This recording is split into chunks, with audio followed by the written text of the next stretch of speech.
शिवाय गुरवे नमः।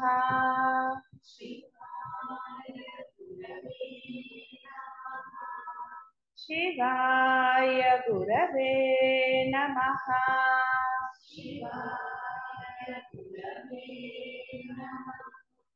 शिवाय गुरवे नमः।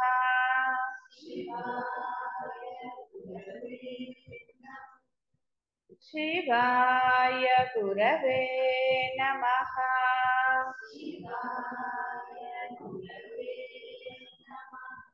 शिवाय गुरवे नमः।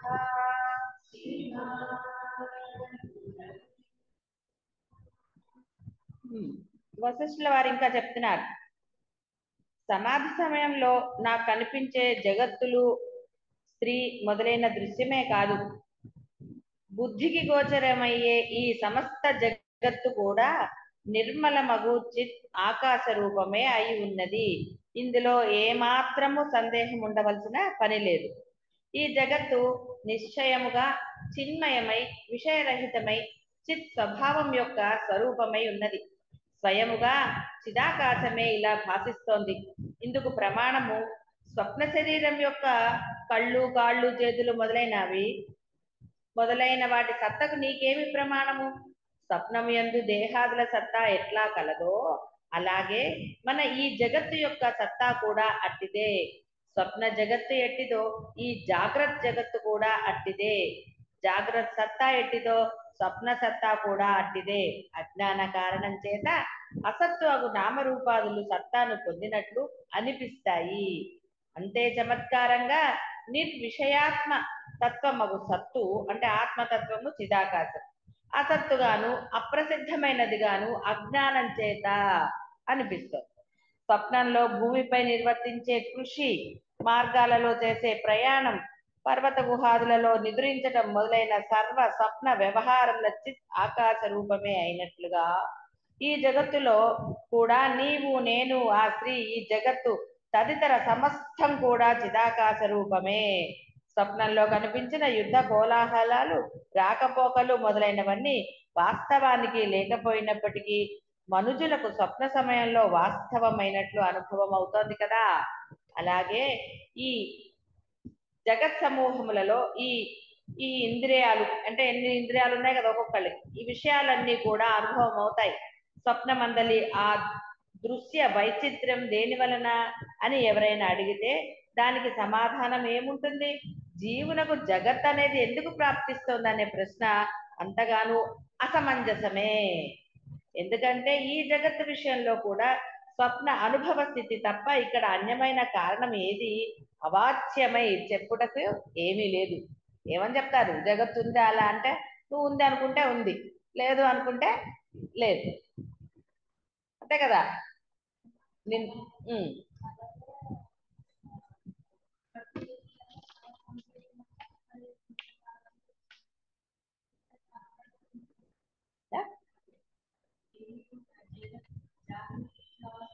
అవును, జగత్తు నీకు కనపడుతోంది, కాదనట్లేదు. మరి ఎప్పుడు అలాగే ఉంటుందా? నిన్న మొన్న చెప్పాను కదా, ఎప్పుడు అలాగే ఉంటుందా? మార్పు ఉండట్లేదా కదా. కళల్లో మార్పు ఉందా? ఎప్పుడు ఒక కళ వస్తుందా? లేచాక అంటున్నావు నువ్వు. లేచాకంటే ఇక్కడ నీకు ఇప్పుడు అసలైనది తెలిసింది కదా, సత్యం తెలియబడింది కదా. ఇన్నాళ్ళు తెలియలేదు, అది నిజం అన్నావు. అప్పుడు దాని గురించి అసలు చర్చ ఎక్కడ ఉంటుంది? ఉన్నది పరబ్రహ్మమే అని నీకు తెలియనప్పుడు గొడవే లేదు. నిద్ర లేవనప్పుడు గొడవే ఉంది. స్వప్నంలోనే నిజం అనుకుంటూ ఉండొచ్చు కదా. అన్నా కదా, నిద్ర లేచావు. ఇక్కడ కూడా సత్యం నీకు తెలియబడింది. ఇప్పుడు ఉన్నది పరబ్రహ్మమే, ఇదంతా కూడా నశించేదే అన్నప్పుడు ఇంకేమిటి? ఇదే మెలకువ. మెలకు రావటం అంటే జ్ఞానం తెలియటం, ఉన్నదేమిటో తెలియటం, అంతే కదా. ఒక వస్తువు నీకు కనపడలేదు, వెతికావు, ఎదురుకుండానే ఉంది, పోనీ ఏదో ఒక దానికి ఉంది, చూసి అయ్యో ఇక్కడే ఉంది అని అంటలేదు కదా. అప్పటి వరకు లేదు లేదు అన్నావు, కనపడిన తర్వాత ఏమంటావు? ఉంది అంటావా లేదా? అంతే. ఇప్పటి వరకు అజ్ఞానం అజ్ఞానం అని కూడా తెలియదు, అప్పుడు అంతా నిజమనే నమ్మాం. కదా, రాగద్వేషాలు అన్నీ నిజమనే నమ్మాం. కానీ ఎప్పుడైతే ఉన్నది పరబ్రహ్మమే, నేను ఇవన్నీ కూడా అనవసరమైనవే, అన్నీ నశించేవే అని.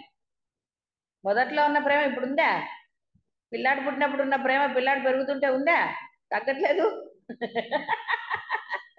ఏవైనా అంతే కదా జగత్తు. నువ్వు కూడా చూస్తున్నావు కదా, చిన్నప్పుడు మీ అమ్మ మీద ఉన్న ప్రేమ ఇప్పుడుందా పెద్దయ్యాక? కదా, అంటే మారుతూ ఉంటుందా లేదా? ఇక్కడ అదేం ఘోరమైన విషయం అని నేను చెప్పటం లేదు, కానీ ఎలా పరివర్తనం చెందుతోంది? పరిణామం చెందట్లేదు. అన్నీ ఒకేలాగా ఉన్నాయా? నీ అభిప్రాయాలు మారలేదు. ఎందుకు మారాయి అంటే నువ్వేదో సమర్థింపు చెప్తావు కదా. మరి ఎందుకు మారాయి? ఎందుకు మారవలసి వచ్చింది నువ్వేగా, అప్పుడు నువ్వే ఇప్పుడు నువ్వే. సందేహం ఏమైనా ఉందా? కాబట్టి పరిణామం చెందేది ఏది కూడా నిజమైనది కాదు. పరబ్రహ్మం ఎప్పుడన్నా మారిందా? నువ్వు చిన్నకున్నప్పుడు ఉన్నాడు, పెద్దయ్యాక ఉన్నాడు, నువ్వు ఎప్పటి వరకు ఉంటావో దేహంతో అప్పటి వరకు నీలో ఉన్నాడు. ఆయన ఏమన్నా మారాడా? నేను ఇంక ఉండను పో అన్నాడా? కాబట్టి పరిణామం చెందనిది ఎప్పుడు ఉంది, అదే పరమ సత్యం. పరిణామం చెందేది ఎప్పుడు ఉండదు. అది కాలక్రమేణా నశిస్తుంది. కొన్ని వెంటనే నశిస్తాయి, కొన్ని కాలక్రమేణా నశిస్తాయి. రకరకాలు బ్రహ్మ సంకల్పం ఎలా ఉంటే దాని ప్రకారం అది ఎన్నాళ్ళు ఉండాలో అన్నాళ్ళు ఉంటుంది. ఇప్పుడు అర్థమైంది కదా. కాబట్టి ఇక్కడ లేవటము అనేది ఒక, అంటే ఫిజికల్ యాక్టివిటీగా అంటున్నావు నువ్వు కదా. ఇది కూడా ఫిజికల్ యాక్టివిటీనే కదా, బుర్ర పెట్టి ఆలోచించేది కదా. మనసుతో కళ్ళతో చదవటమో చెవులతో వినటమో చేసిన తర్వాత కదా ఉన్నది బ్రహ్మమే అనే పరమ సత్యం తెలిసింది. తెలిసిన తర్వాత అప్పుడు ఆలోచించటం మొదలు పెట్టినప్పుడు ఇదంతా నిజం కాదు, నిజమే కదా, అది లేవగానే ఎలా నశించిపోయిందో నీకు అయినా గుర్తుంటాయి కదా అవన్నీ. కళలో ఉన్నవి గుర్తులేవు, ఉన్నాయి కదా. అలాగే ఇక్కడ కూడా ఇవన్నీ కూడా గుర్తున్నాయి నీకు. కానీ అప్పుడెప్పుడో జరిగింది మళ్ళీ జరగాలని కానీ, అప్పుడెప్పుడో చేసిన వంట టేస్ట్ మళ్ళీ వస్తుందని కానీ ఎక్కడ ఉందా? అసలు ఏది మళ్ళీ అదే విధంగా జరుగుతుందని నువ్వు చెప్పలేవు. యాదృచ్ఛికంగా జరిగితే జరగచ్చు. అలాగే ఉందా నీ మనసులో అభిప్రాయాలు కానీ ఏదైనా సరే నువ్వు చేసింది కానీ? చిన్నప్పుడు 10 ఏళ్ళప్పుడు 10 కిలోలు మోసుంటావు, ఇప్పుడు మోయగలవా? మనం అనొచ్చు ఇప్పుడు పెద్దగా అయ్యావు ఇంకా బలం వచ్చింది కదా ఎందుకు మోయలేవంటే సమాధానం ఉంటుందా? కాబట్టి ఇప్పుడు అర్థమవుతుంది కదా.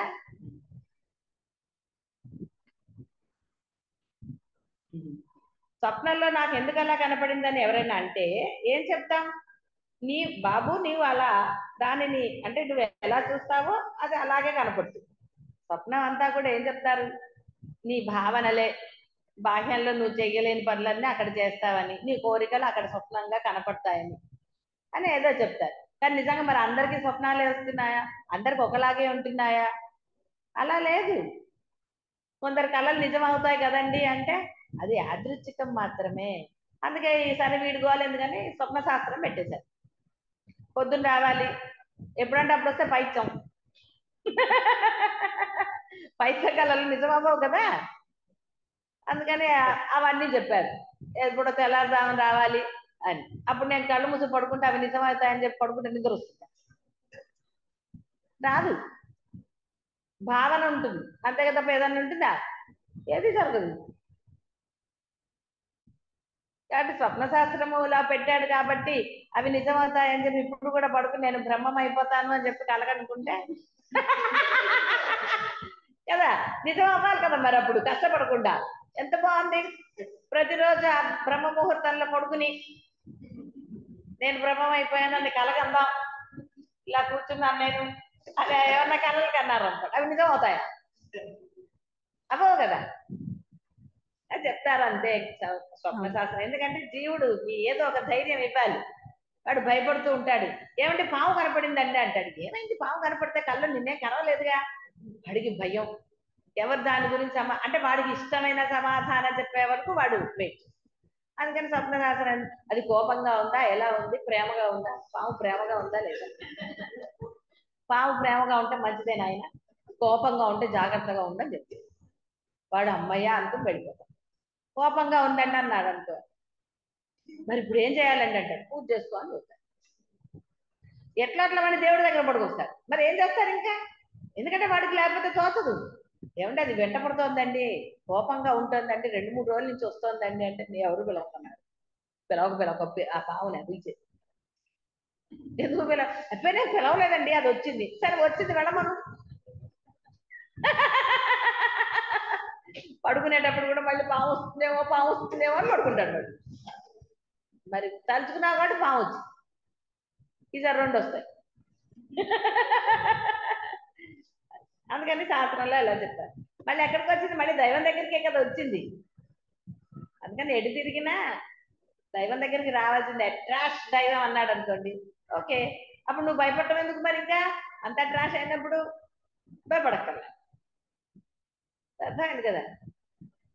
అందుకని కళ అంటే ఏంటి అసలు మన భావనే. నేను అసలు ఏ భావన లేకుండా పడుకున్నాను అని అన్నామనుకో, అప్పుడు పూర్వజన్మలో వచ్చిందన్నమాట.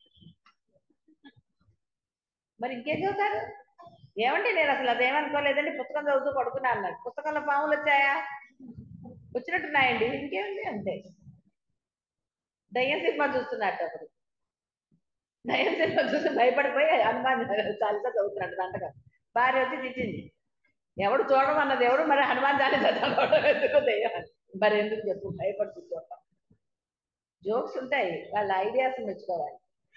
వాడు వణికిపోతూ హనుమాన్ చాలీసా చదువుతాడు, వచ్చి తిట్టింది. అంతే కదా, భయం ఉన్నప్పుడు ఎందుకు చూడటం. సినిమా చూస్తూ మరి హనుమాన్ చాలీసా చదువుతున్నా. మరి జోకులో మరి అవన్నీ చూపి అక్కడ దయ్యం సినిమా చూపిస్తున్నాడు. చెప్పడం అవగానే ఏమంటాడు, భయం వచ్చిందని పారిపోతాడు కదా. కాన్సన్ట్రేషన్ గా దయ్యం సినిమా చూస్తే ఏమవుతుంది, ఎవరు వచ్చినా దయ్యం అనుకుని పారిపోతారు. నిజం దయ్యం వచ్చింది అనుకుంటారు. ఎందుకు చెప్పు చూడటం, దయ్యం సినిమాలు చూడటం ఎందుకు. చూసి చూసి కొన్నాళ్ళు వీడు దయ్యం అయిపోతాడు. యద్భావం తద్భవతి కదా. బ్రహ్మకీట న్యాయాలు అది తిరిగి తిరిగి ఏమైంది, అట్లాగే వీడు దయ్యం సినిమాలు చూసి చూసి ఏమవుతాడు, ఆకాశంలో తిరిగి. అందుకని అట్లా చూడకండి. కాబట్టి నీవు ఎలా చూస్తావో నీకు అలాగే కనపడుతుంది అని. స్వప్నంలో మనం మార్చుకోము సీన్లు, మనకి తెలుసు అది స్వప్నం అని కూడా తెలుసు చాలా మందికి. ఏదో గాఢ నిద్రపోయే వాళ్ళకి అసలు రానే రాదు, ఒక మోస్తారుగా పోయే వాళ్ళు కొంత వచ్చినా మనకి ఒక జ్ఞప్తి ఉంటుంది, నేను కాదు అది స్వప్నం, నేను చూస్తున్నాను అని మనకు తెలుస్తూనే ఉంటుంది. బయట శబ్దాలు వినపడుతూనే ఉంటాయి. పగటి కళలు అసలు కాదు, అవి ఇంకా పైచ్యం. పగలు పడుకుని కళలు కనకూడదు, వింటున్నావా, అప్పుడు ఇంకా పైత్యం ఎక్కువ వచ్చింది. ఎందుకంటే కొంతమంది పగలు పడుకున్న కళలు వస్తాయి కదా, మంచి కళ చెడగొట్టామంటారు. కళ అంటేనే జరగని, మళ్ళీ చెడగొట్టడం ఏముంది అక్కడ అంటే వాడికి పైత్యం వేస్తుందని నాయన పైత్యానికి పని చేసుకోని చెప్పాలి. అందుకని ఏమంటారంటే లేనిపోందని పగలు నిద్రపోవద్దు అంటారు. సరే, స్వప్నం అంటే ఇలాగే ఉంటుంది. లేచాక అది నిజం అవుతుందో తెలీదు, ఇదవుతుందో తెలీదు, ఎన్ని గోలలు. ఆ స్వప్నాల్లో మనకి ఇష్టమైనవి చూస్తే తర్వాత సంగతి ఏమిటి.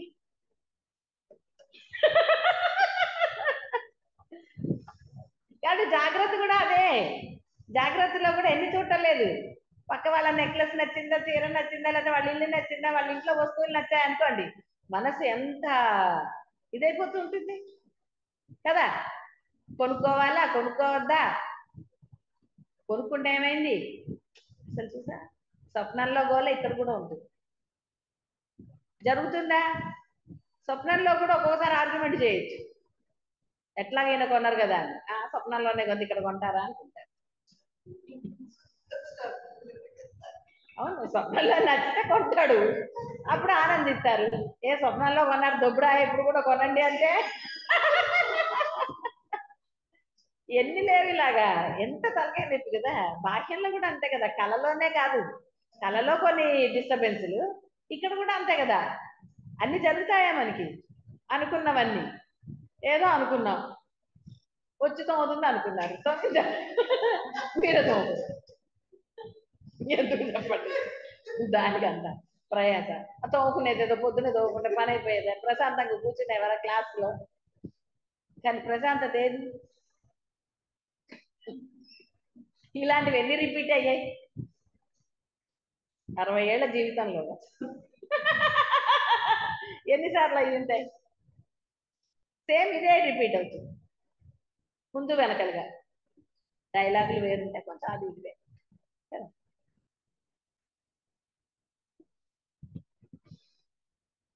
అంతే, నీరసం వచ్చి కూర్చుంటా.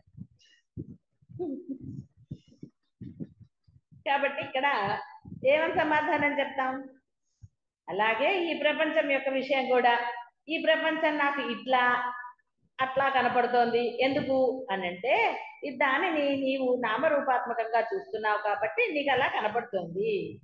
నువ్వు చూసావు వాడు చెడ్డవాడని నువ్వు అన్నావు కాబట్టి నీకు వాడు ఏం చేసినా చెడ్డగానే ఉంటుంది. మంచివాడు అన్నావు, వాడు ఏం చేసినా మంచిగానే ఉంటుంది. నీ దృష్టి భేదం, అంతే కదా. లేకపోతే నీకు ఎలా కనపడుతుందా? ఏ పోన్లే వాడి పాపాన వాడు పోతావా, వాడు పాపాత్ముడేగా, వాడు పాపం, వాడికి పాప అన పోతాడు అని నువ్వు అంటావు. కానీ మనం అనకుండా ఉంటామా? ఏదో మనం చాలా గొప్పవాడు, వాడి పాపన వాడు పోతాడు లేంటిట, వాడు అంటాడు మీ పాపన మీరు పోతారు అనడా మరి? ఎందుకనంటే వాడు అంటాడు. ఇప్పుడు పాపాత్ములు ఎవరు మరి? అందుకని అలా కూడా మనం అనుకోవడానికి లేదు. ఎందుకు అనుకోవటం? వాడి పాపన వాడు పోతాడని, అదేదో మనం చాలా మంచి వాళ్ళలాగా. అసలు ఏదైనా ఎందుకు అనుకోవాలి కదా, అనుకోకపోతే గొడవ లేదుగా. కొన్ని వాడి పాపాన వాడు పోతాడని ఊరుకుంటారా? తర్వాత ఎన్ని వస్తాయి వెనకాల. గొలుసు ఒక్కటే ఉండదు కదండి, ఒకసారి ఇట్లా గొలుసు పెట్టినట్టు దానికి ఎన్ని వస్తాయి ఇలాగా పరుగుతూ ఉంటుంది. అందుకని ఎందుకు వచ్చింది? హాయిగా వాడు ఏం చేశాడు వదిలేసేయండి, ఫస్టే వదిలేస్తే గొలుసు ఉండదు కదా. అదే కష్టం అండి అంటారు కదా. అదే కష్టం అండి అంటే ఇంక బ్రహ్మం తెలిసి ఏం ఉపయోగం? బ్రహ్మం తెలిసి ఏమన్నా ఉపయోగం? ఏది ఉపయోగం?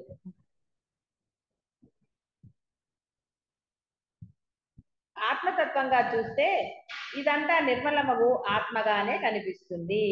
ఇంతకు మించి ఈ జగత్తుకు వేరే హేతువు ఏది లేదు, కారణం. కాబట్టి నువ్వు నిర్మలంగా ఉన్నప్పుడు నీకు నిర్మలంగానే కనపడుతుంది. నిర్మలంగా లేనప్పుడు మనసు వికలమై వాడు ఏం చేశాడు? నదిలోకి రాళ్ళన్నీ ఇసిరేచ్చట, పక్కన ఏదో ఉందని. కొంచెం వెళ్తురు వచ్చి వాడు కాస్త సర్దుకున్నాక చూసామంటే అవన్నీ రత్నాలంట. అప్పుడు నదిలోకి దిగితే వాడికి దొరుకుతాయా? చూసారా, మనసు వికల్పంగా ఉంటే ఎంత జరిగిందో. అదే మనసు నిర్మలంగా ఉంటే రత్నాలన్నీ వాడికే ఉంటాయి. అది అందుకని ఎప్పుడు నిర్మలంగా ఉంచుకోవాలి, రత్నాలు దొరుకుతాయని చూసుకోవాలి. నిర్మలంగా ఉన్నప్పుడు ఆనందంగా నవ్వగలుగుతావు, కోపంగా ఉన్నప్పుడు నవ్వగలుగుతావా? నవ్వలేవు. ఎవరి మీద కోపం ఉన్నా మనసులో సంఘటనని నువ్వు పట్టుకున్నా, విషయాన్ని పట్టుకున్నా, పాటని పట్టుకున్నా సరే ఆ సమయంలో నవ్వగలవా? నవ్వలేరు. నవ్వట అసలు ఏది చేయలేరు. ఎంత ఇదిగా ఉంటుంది చూడండి. అసలు అడగడానికి వెళ్ళినప్పటి నుంచి ఆవిడ వచ్చే వరకు టెన్షన్. ఏమంది ఏమంది ఏమంది వస్తాంది, ఎప్పుడు వస్తుంది మళ్ళీ ప్రశ్న. తర్వాత వస్తానంది, వస్తుందా రాదు, వస్తుందా ఏం కాదు అప్పటి నుంచి. అది చూసా కొన్ని వస్తుందా అన్నారు, అక్కడికి ఆగిపోతుందా? ఆగదు. వస్తుందా రాదు, నేను అనుకుంటున్నాను అది రాదు, అట్లాగే చెప్తారు వాళ్ళు అని గుర్తవుతున్నారు. అది వచ్చింది. సహనంగా ఉన్నారా మరి? లేదు. ఎన్ని టెన్షన్లు చూడండి. అదేదో ఆ అమ్మాయి దగ్గరికి వెళ్ళక అసలు మొదటే అనుకునే గోళ నలుగురం ఉన్నా కడుపుకోలేమో అనుకున్నారు అనుకోండి, మనసు ప్రశాంతంగా ఉండేది కదా, హాయిగా నిద్ర పట్టేది.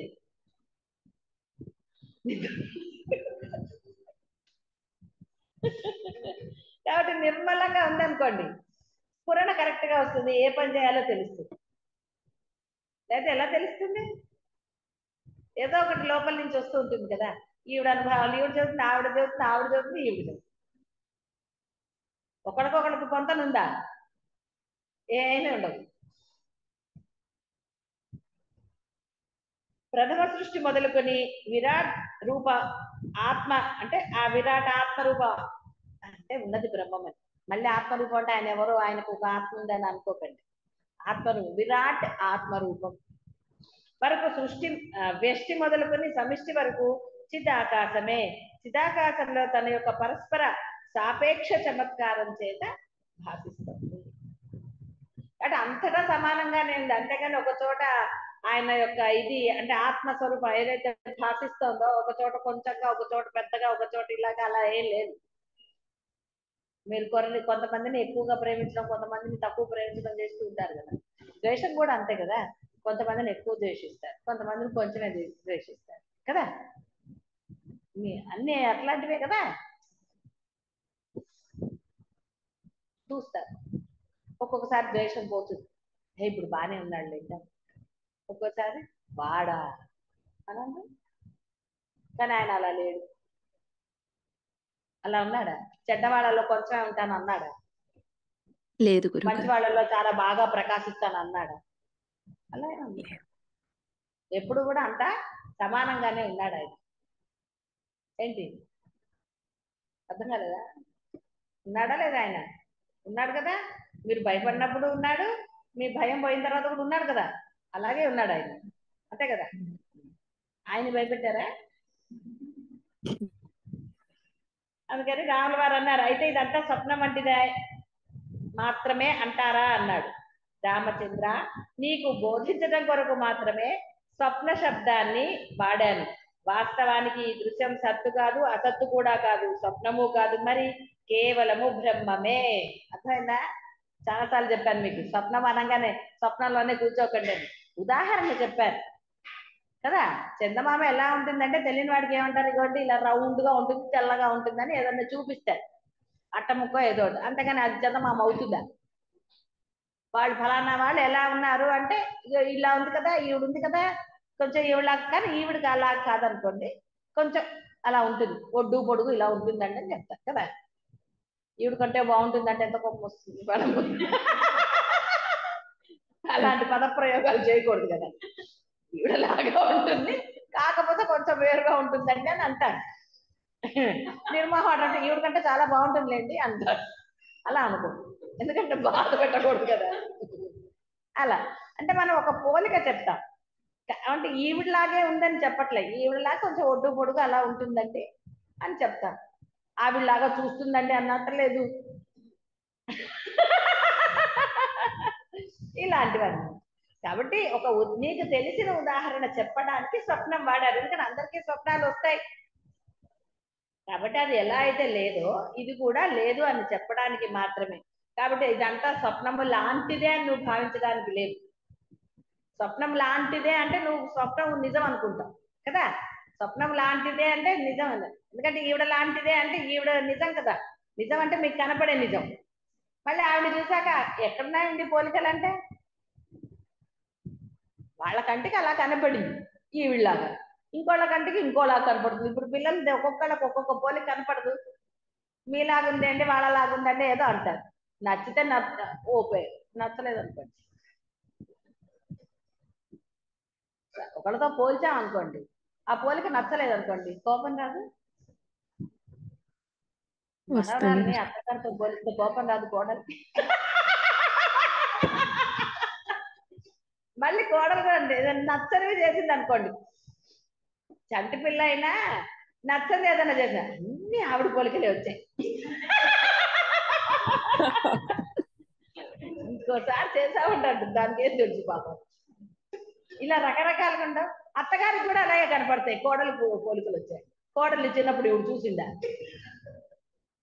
చూసారా ఎలా ఉంటుందా. ఈ జగత్ అంటే ఇలాగే ఉంటుంది. అది పెద్దయ్యాక ఏమవుతుందో తెలియదు, ఎట్లుంటుందో తెలియదు, ఏమీ తెలియదు. కానీ దాన్ని అంత చిన్న దానికి అసలు ఏదో పోలిక అంటే దానికి ఏం తెలుసు. దాన్ని ఎన్ని అంటారంటే సూటిపోటి పాటలు అందరా పిల్లని పట్టుకుని అత్తగారితో పోల్చి, మామగారితో పోల్చి, అసలు ఇష్టం వచ్చినట్టు పోల్చేయరు, సూటిపోటిగా అంటూనే ఉంటారు. దాని వాన అది ఆడుతూనే ఉంటుంది, తిట్టేవాళ్ళని తిడుతుంది, చేసేవాళ్ళని చేస్తుంది. ప్రపంచం అంటేనే ఇలాగే ఉంటుంది. ఇందులో ఏదైనా నిజం ఉందా పోనీ దాన్ని అంటే, వాళ్ళ దృష్టిని బట్టి భేదం కనపడుతుంది. దృష్టి లేదనుకోండి, అది చంటి పిల్ల అనే దృష్టితో ఉంటే అందరికీ ప్రేమగానే ఉంటుంది. చూసారా, దృష్టి లేనప్పుడు దృశ్యం లేదు, ప్రేమే. కానీ దృష్టి మారినప్పుడు దృశ్యం కనపడింది, అది కదా. కాబట్టి బోధ అంటే బోధ కొరకు మాత్రమే స్వప్న శబ్దం. అంతేగాని స్వప్నం ఉందని అంటే దానిని మనం కంపేర్ చేసి మీరు చెప్పడానికి లేదు, అర్థం చేసుకోవడానికి చెప్పారు. కాబట్టి ఏమంటే నేను కూడా స్వప్నంలో లాగా ఇవన్నీ అలా చేశానంటే అనడానికి లేదు, అది ఉదాహరణ మాత్రమే నీకు అర్థం అవ్వటానికి. ఒక స్వీట్ ఏదో తింటుంటే ఆ స్వీట్ తిన్నావు కదా నువ్వు, అది కూడా ఇదే అలాగే ఉంటుందిరా అని చెప్పలేదు. నిన్న అది పుల్లగా ఉంది కాదంటే కాదు కాదు అంజీర్ వేసారు ఏదో వేసారని చెప్పారు కదా, అందుకని ఆ టేస్ట్ వస్తుందని ఎంత కష్టపడ్డారు. కానీ వాస్తవం ఏంటంటే ఆ టేస్ట్ నాకు అసలు తెలియదు. నేను అవునా అవునా అనేదాన్ని, పాప ఎందుకు మిమ్మల్ని కష్టపెట్టదు. నేను అది ఎప్పుడు మరి తిన్నానో లేదు నాకు అంటే నాకు ఆ టేస్ట్ తెలియదు, తినంది నాకేం తెలుస్తుంది తెలీదు. కానీ పాపం మీరేదో అవస్థ పడుతున్నారు కదా, ఒకళ్ళ నుంచి ఒకళ్ళు అవస్థ పడ్డారు. కాదమ్మా అది అది అని, అది కూడా వేశారు అది కూడా వేశారు అన్నారు. ఓకే అన్ని నాకు తెలియాలి, సరే అనేసాను. పాప కష్టపడుతున్నారు అంతే కదా, నచ్చితే తింటాను, నచ్చకపోతే వాళ్ళకే ఇస్తాం. కాబట్టి కేవలం బ్రహ్మమే, భ్రమతే వివిధ రూపములతో కూడిన జగత్తుగా అనిపిస్తుంది. భ్రమ, ఇది తీపి ఇది కారం ఇది పులుపు అలా అన్నీ భ్రమే కదా. నచ్చితే మనకి నచ్చినప్పుడు కాకరకాయ కూడా తింటారా అంటాం, మనకి నచ్చితే ఎంత బాగుంటుందో కాకరకాయ కదా. స్వీట్ అయినా కారా అయినా అంతే, ఏదైనా అంతే. మనకి నచ్చకపోతే ఒక రకము, నచ్చితే నాకు కూడా ఇష్టం అండి అనగానే ఓకే మన ఇద్దరం ఒకటే అను, నచ్చదా అను. ఎన్ని ఎక్స్ప్రెషన్స్ అండి, అవునా కదా. అవే మళ్ళీ మారట్లేదు మనకి. షుగర్ రాగానే ఏం మారింది, నాకైతే మారలేదు, నేను ఇంకా స్వీట్లు తింటాను. అంటే నాకు వచ్చిందని మీరు అంటున్నారు, నేను అన్నాను ఎప్పుడన్నా నాకు షుగర్ ఉందని అనలేదు కదా, అంతే మీరు అనుకున్నారు, అందుకని నేను ట్యాబ్లెట్ వేసుకోవాల్సి వచ్చింది.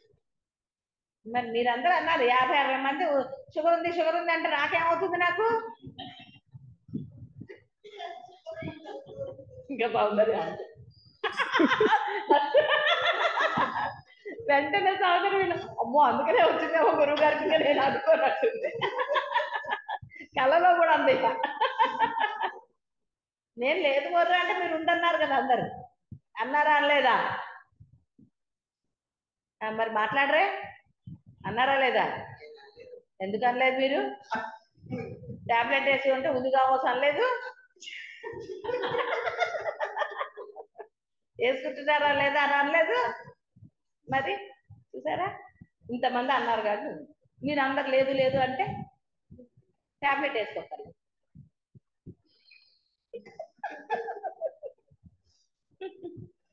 కాబట్టి భ్రమతే వివిధ రూపములతో కూడిన జగత్తుగా అనిపిస్తుంది. భ్రమ తొలగినప్పటి దృష్టికి ఇక్కడ బ్రహ్మము తెప్పించి మరేమీ అగుపడుటయే లేదు. జగత్ అనబడేది నిర్మల బ్రాహ్మీ దృష్టిచే లేనే లేదు. మనసు నిర్మలంగా ఉంటే ఎంత ఆనందం అండి, లేచింది మొదలు. ఎందుకు జోక్స్ వేస్తారంటే వీళ్ళు నిద్రపోతుంటారు, అందుకని మధ్య మధ్యలో నవ్విస్తే నిద్రలోంచి బయటకు వస్తారు. లేదనుకో నేను అలా చెప్తూ వెళ్ళిపోయాను అనుకో, వాళ్ళు కూడా వెళ్ళిపోతూ ఉంటారు, ఎక్కడికో వెళ్తారు. ఎందుకంటే కనపడే వాళ్ళు కొంతమంది, కనపడని వాళ్ళు ఎంతమంది ఉన్నారు అక్కడ, 22 మంది ఉన్నారు, ఇక్కడ 24 మంది ఉన్నారు కనపడని వాళ్ళు. మధ్యలో జోకేసి మీరు కొంచెం గట్టిగా నవ్వారనుకోండి, వాళ్ళు ఉలిక్కి పడి లేస్తారు.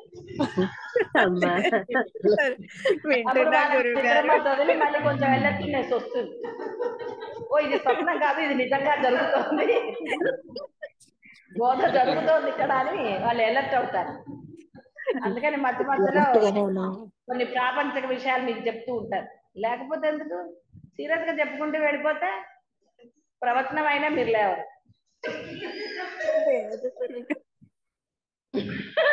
ఎట్లా లేస్తారు, నాది అయిపోతే నేను పుట్టుకు ముందు వెళ్ళిపోతారు, మీరు మటుకు ఆత్మానుభూతిలో ఉండిపోతారు కదా, ఆత్మానుభూతిలో ఉంటారు. చప్పుడైతే లేస్తారు, చప్పుడు కాకపోతే ఏం లేస్తారు కదా, నిర్మలమైన ఆనందంలో ఉంటారు.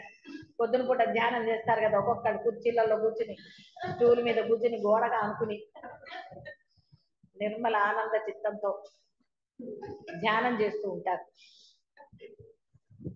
అని మీరందరూ అనుకుంటూ ఉంటారు. మేము ధ్యానం చేస్తామండి పొద్దునే లేచి కదా. అది ధ్యానమా ఏమిటో ఎవరికి తెలుసు? చేసే వాళ్ళకే తెలుసు, గురువు గారికి కాదు, చేసే వాళ్ళకే తెలుసు. అందుకే ధ్యానం చేస్తే పిలక పైకి కట్టమంటారు, గోడకు ఆనుకోకుండా చేయమంటారు. ఆనుకుంటే అది నెమ్మదిగా సర్దుకుని అలా అనుకుని పరమానందంలోకి వెళ్ళిపోతుంది. అది పరమానందం కదా. ఏంటి అప్పుడే అయిపోయిందా? ధ్యానం బాగా చేశాను అన్నమాట. ధ్యానం బాగా చేశాను అంటే అర్థం ఏంటి? నేనంటే బాగుండదు కదా, ఫీల్ అవుతారు. నేనేమన్నా కాబట్టి నిర్మల బ్రాహ్మీ దృష్టితే జగత్ అనబడేది లేనే లేదు. కాబట్టి ధ్యానం చేయాల్సిన అవసరం ఏమైనా ఉందా? హాయిగా కళ్ళు తెరిచి సాధన చేయక ఎందుకు కళ్ళు మూసి కూర్చోటం? అక్కడ నామం జరిగిందా? నామము జరగలేదు. ప్రశాంతంగా కూర్చున్నారా? మెలుగుతో ఉన్నారా? అది ఆలోచించండి. అటువంటిప్పుడు కళ్ళు మూసుకోవటం ఎందుకు? అటు ఇటు నడుస్తూనే చెప్పుకోవచ్చు కదా, నామస్మరణ. నిద్ర వస్తుందంటే నిద్ర వస్తుంది, పగలు లేచినప్పుడు రాదా? కళ్ళు మూసుకుంటే నిద్ర రాదు, కళ వస్తే రాదు. కానీ ఇక స్త్రీ విషయానికి వద్దాం. ఆ స్త్రీ గానం చేస్తూనే నేను ఎటు వెళితే అటే వస్తోంది. అనురాగవతి దృశ్య రూపిణి అవి ఈ స్త్రీ నన్ను వెంబడి తెలుసుకొనదను గాక అనే సంకల్ప సంవిత్తును నేను ఆశ్రయించాను. స్వప్నంలో స్వప్నజనులతోటి వ్యవహారం సిద్ధించినట్లుగా ఆమెతో కూడా నేను ప్రశ్న సమాధానం మొదలైన వ్యవహారం చేసి అడిగిన కూడా. కళలో కూడా చేస్తారు కదండి, చాలా పెద్ద పెద్దగా చేస్తారు మీరు. ఆర్గ్యుమెంట్స్ ఉంటాయి, అసలు చాలా రకాలు. అసలు ఒకరి స్వప్నం ఒకరికి. ప్రైమ్ మినిస్టర్ అవ్వచ్చు కదా, ప్రపంచ సుందరి అవ్వచ్చు, ఎన్ని ఎవరిష్టం వాళ్ళది. ప్రశ్న సమాధానం రూపంలో సిద్ధించేది స్వప్న సదృశమేనా లేక జాగ్రత్త సదృశమా అని మళ్ళీ అడిగాడు ఆయన. అసలు రెండు లేవంటే పాపం చిరుపులాడు కదా, మళ్ళీ అడిగాడు. అది స్వప్న సదృశ అంటే స్వప్నంలాగా ఉందా జాగ్రత్తలాగా ఉందా అని. మరలా చెప్పుచున్నాను, స్వప్నంలోని వ్యవహారం అంతా చిదాకాశ రూపమే అయినట్లు నేను నా వ్యవహారము ఈ జగత్తు మనకు కనిపించే జగత్తు చిదాకాశ రూపంగానే గ్రహించు, అన్యంగా గ్రహించడానికి వీల్లేదని చెప్పాడు. అన్ని చిదాకాశాలే. నువ్వు స్వప్నం అన్నా జాగ్రత్త అన్నా ఇంకోటన్నా బ్రహ్మం లేదు నీకు స్వప్నం ఎలా వస్తుంది? బ్రహ్మ ఉంటేనే కదా పడుకున్నావు. బ్రహ్మం అయితే లేనట్టేనమ్మా, లేవక్కర్లేదు. లేచేవాడికి స్వప్నం అమ్మా, వాడు లేచాక స్వప్నం అంటాడు. లేవని వాడి స్వప్నం అని ఎలా చెప్తాడు? వాడికి వచ్చిందో లేదో కూడా మనకేం తెలుస్తుంది పాపం. వాడు లేచి నాకు వచ్చిందంటే కదా నీకు తెలుస్తుంది, లేకపోతే వాడిని లేవగానే ఏంటి కళ వచ్చిందా అంటారు. భయపడి అరుస్తేనే ఏదైనా చేస్తే కళ వచ్చిందా అంటారు. ఏదో మంచినీళ్ళు తాగు పడుకో అంటారు. ఏమిటో మంచినీళ్ళు తాగితే కళ రాదా? ఏదో ఒకటి చెప్పాలి కదా. రాత్రిపూట తినమంటే బాగుంటుంది కదా అని మంచినీళ్ళు తాగమంటారు. ఆ మాత్రం అర్థం కాదు. ఎందుకు మంచినీళ్ళు? దేవుడు తలుచుకో అంటారు. నాకు మంచినీళ్ళు వద్దంటారు కొంతమంది చావస్తులు. వద్దంటే ఏమంటారు? సరే దేవుడు తలుచుకోరా అంటారు. ఈ రెండే కదా చెప్తారు. భయపడి లేచిన పరిగెత్తిన నిద్రలో నడుస్తుంటారు చూడండి. ఒక్కొక్కళ్ళకి అలా ఉంటుంది. కళలో పడితే కమ్మన మాత్రం కింద పడతారు, వాడికి ఇంకా బయటకు వచ్చేసి. కాబట్టి స్వప్నంలోని వ్యవహారం అంతా చిదాకాశ రూపమే అయినట్లు నేను అంటే అక్కడున్న నేను నా వ్యవహారము జగత్తు కనిపించే జగత్తు చిదాకాశ రూపంగానే గ్రహించు. స్వప్నము జాగ్రత్త సమానమే. జాగ్రత్త యొక్క ఏమరుపు నుండి భావించే దానిని స్వప్నం అంటున్నాం. అలాగే ఆత్మత్వం యొక్క ఏమరుపు నుండి భాషించే దానిని జగత్తు అని పిలుస్తున్నాం. ఇంతకు మించి స్వప్న జాగ్రత్తలకు వేరే భేదమేమీ లేదు. ఉందా? ఎందుకంటావా? ఈ జగత్తు ఆత్మకు స్వప్నమే అయితే ఈ జగత్తు దీని యొక్క అధిష్టాన రూపంచే కేవలము చిదాకాశం మాత్రమే. ఈ జగత్తు దృశ్య రూపంగా అసత్తే. వాస్తవానికి నిర్మలము జ్ఞప్తి మాత్రము సన్మాత్రము అయినట్టి బ్రహ్మమే ఈ జగద్రూపంగా స్థితి పొంది ఉన్నది. కాబట్టి ఓ సర్వప్రియ సభికులారా, సాకారుడు ఈ జీవుడు స్వప్నం యొక్క ద్రష్టగా అగుతున్నారు. స్వప్న దృష్టానుభవం ప్రతి ఒక్కరికి దైనందినమే కదా. అలాగే సృష్టి అనే స్వప్నమునకు ద్రష్ట స్వయముగా నిర్మలమగు చిదాకాశమే. స్వప్నమందలి ద్రష్ట దర్శనము దృశ్యములు కూడా నిర్మల చిదాకాశమే. ఈ జగద్రూప స్వప్నం నిరాకారమగు చిదాకాశం నందే స్వయముగా స్ఫురిస్తోంది. చిదాకాశము నిరాకారమై ఉండగా ఈ జగత్తుకు మాత్రం సాకారత్వం ఎక్కడున్నది? కనుక ఈ జగత్తు కూడా వాస్తవానికి నిరాకారమే. ఇందలి సాకారత్వం బ్రహ్మ ఉన్నంత వరకే అట్లు అగుపిస్తుందని గ్రహించండి. ఇంకొక విషయం, సాకారులకు జీవుల నిర్మలమగు ఈ జగత్తు ఈ రెండు, అంటే జీవుల నిర్మలమగు ఈ జగత్తు ఈ రెండు కూడా చిదాకాశం కాక ఇంకా వేరే ఏముందని, అసలు ఉంటే కదా ఇంకోటి అవడానికి. నువ్వైనా ఇదైనా ఇంకోటైనా ఏదైనా ఇదేంటి అదేంటి నువ్వు అడగక్కర్లా. సర్వము ఆ బ్రహ్మమే, చిదాకాశం మాత్రమే. ఆకాశం అంటే మీరు దాన్ని జ్ఞప్తికి తెచ్చుకోవడం కాదు. ఆకాశం ఎలా అయితే సర్వ వ్యాపకమై ఉన్నదో బ్రహ్మం కూడా అలా వ్యాపించి ఉన్నదని చెప్పడానికి చిదాకాశము చిదాకాశం అన్నారు. ఆకాశము అంటే ఆది అంతములు లేనిది ఆకాశం. అంతేగాని ఆకాశం అంటే పైన ఆకాశం అని కాదు, అది మాత్రమే బ్రహ్మం అని కాదు. చిదాకాశం అంటే ఆది అంతములు లేనిది. ఆకాశం ఎక్కడ మొదలైంది ఏం చెప్తారు? ఎక్కడ అంతమైందంటే చెప్పగలరా? కాబట్టి ఆది అంతములు లేనిది అంటే పుట్టుక అవన్నీ లేనివి. కాబట్టి బ్రహ్మం అంటే ఆది అంతములు లేనిది, సర్వత్రా ఉన్నాడు. ఇక్కడ ఉన్నాడు అక్కడ లేడు అన్న సంశయము లేదు. అందుకని ఇంకా చిదాకాశం కాక ఇంకా ఏమవుతుంది? ఈ స్వప్న సదృశ జగత్తు వాస్తవంగా రచించబడకపోయినప్పటికీ గోడలేని రంగుల చిత్రలేఖనంలాగా చిదాత్మ ఈ జగత్తును రచించబడిన దాని వల్లే కనపడుతుంది.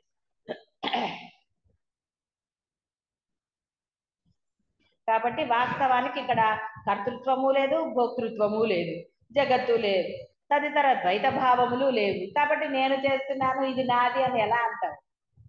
నాది అని పట్టుకున్నావు, నీలోంచి ఆయన పోయాడు, ఇంకేముంది అక్కడ? అది ఇంకోళ్ళది అవుతుంది. కాబట్టి ఎందుకు వచ్చిన గోలలు నాది నావి అవసరం? తెలిసిన తర్వాత, తెలియనప్పుడు పట్టు కూర్చున్నారు సరే, తెలిసిన తర్వాత కూడా ఎందుకు ఇంకా దాని ఎందుకు తాపత్రయము మోహమా, దానికి ఏ పేరు పెడతారు? కాబట్టి కర్తృత్వము లేదు, భోక్తృత్వము లేదు, జగత్తులు లేవు, తదితర ద్వైత భావములు లేవు. ఈ సర్వమునకు కేవల సాక్షి అయినట్టి చిద్రూప బ్రహ్మం ఒక్కటే ఉన్నది. కాబట్టి నీవు అభ్యంతరమున శిలవంటి మౌనాన్ని, అభ్యంతరమున అంటే లోపల, శిలవంటి అంటే అంత కఠినంగా ఉండే మౌనాన్ని వహించు, అంటే లోపలికి ఏమి స్వీకరించకు. ఎట్టి పరిస్థితుల్లో కూడా ఏ భావాన్ని నువ్వు స్వీకరించకు. శిలలో నువ్వేమైనా పెట్టి దాచిపెట్టగలవా? రాతిలో మీరు ఏదన్నా చేయగలరా? చేయలేరు. శిల అన్నారు, అందుకనే రాయి వేరు శిల వేరు. శిల చాలా గట్టిగా ఉంటుంది కాబట్టి, అంత గట్టిగా ఉంది కాబట్టి మీరు రూపాన్ని చెక్కగలుగుతారు. బోలుగా ఉన్న దాంట్లో మీరు రూపాన్ని చెక్కగలుగుతారా? చెక్కలేరు, ఎందుకంటే అది పగిలిపోతుంది కదా. శిల అంటే అంత స్ట్రాంగ్ ఉంటుంది అనమాట. మనం చెక్కినా కూడా మిగతా పాత్ర పాడవకుండా ఒక ఆకారం వస్తుంది. కాబట్టి నీ మనస్సులో నీవు అంత స్ట్రాంగ్ గా ఉండు, కేవలం నేను బ్రహ్మము అన్న భావనతో. నీ మనసులోకి ఏమాత్రం భావన వచ్చినా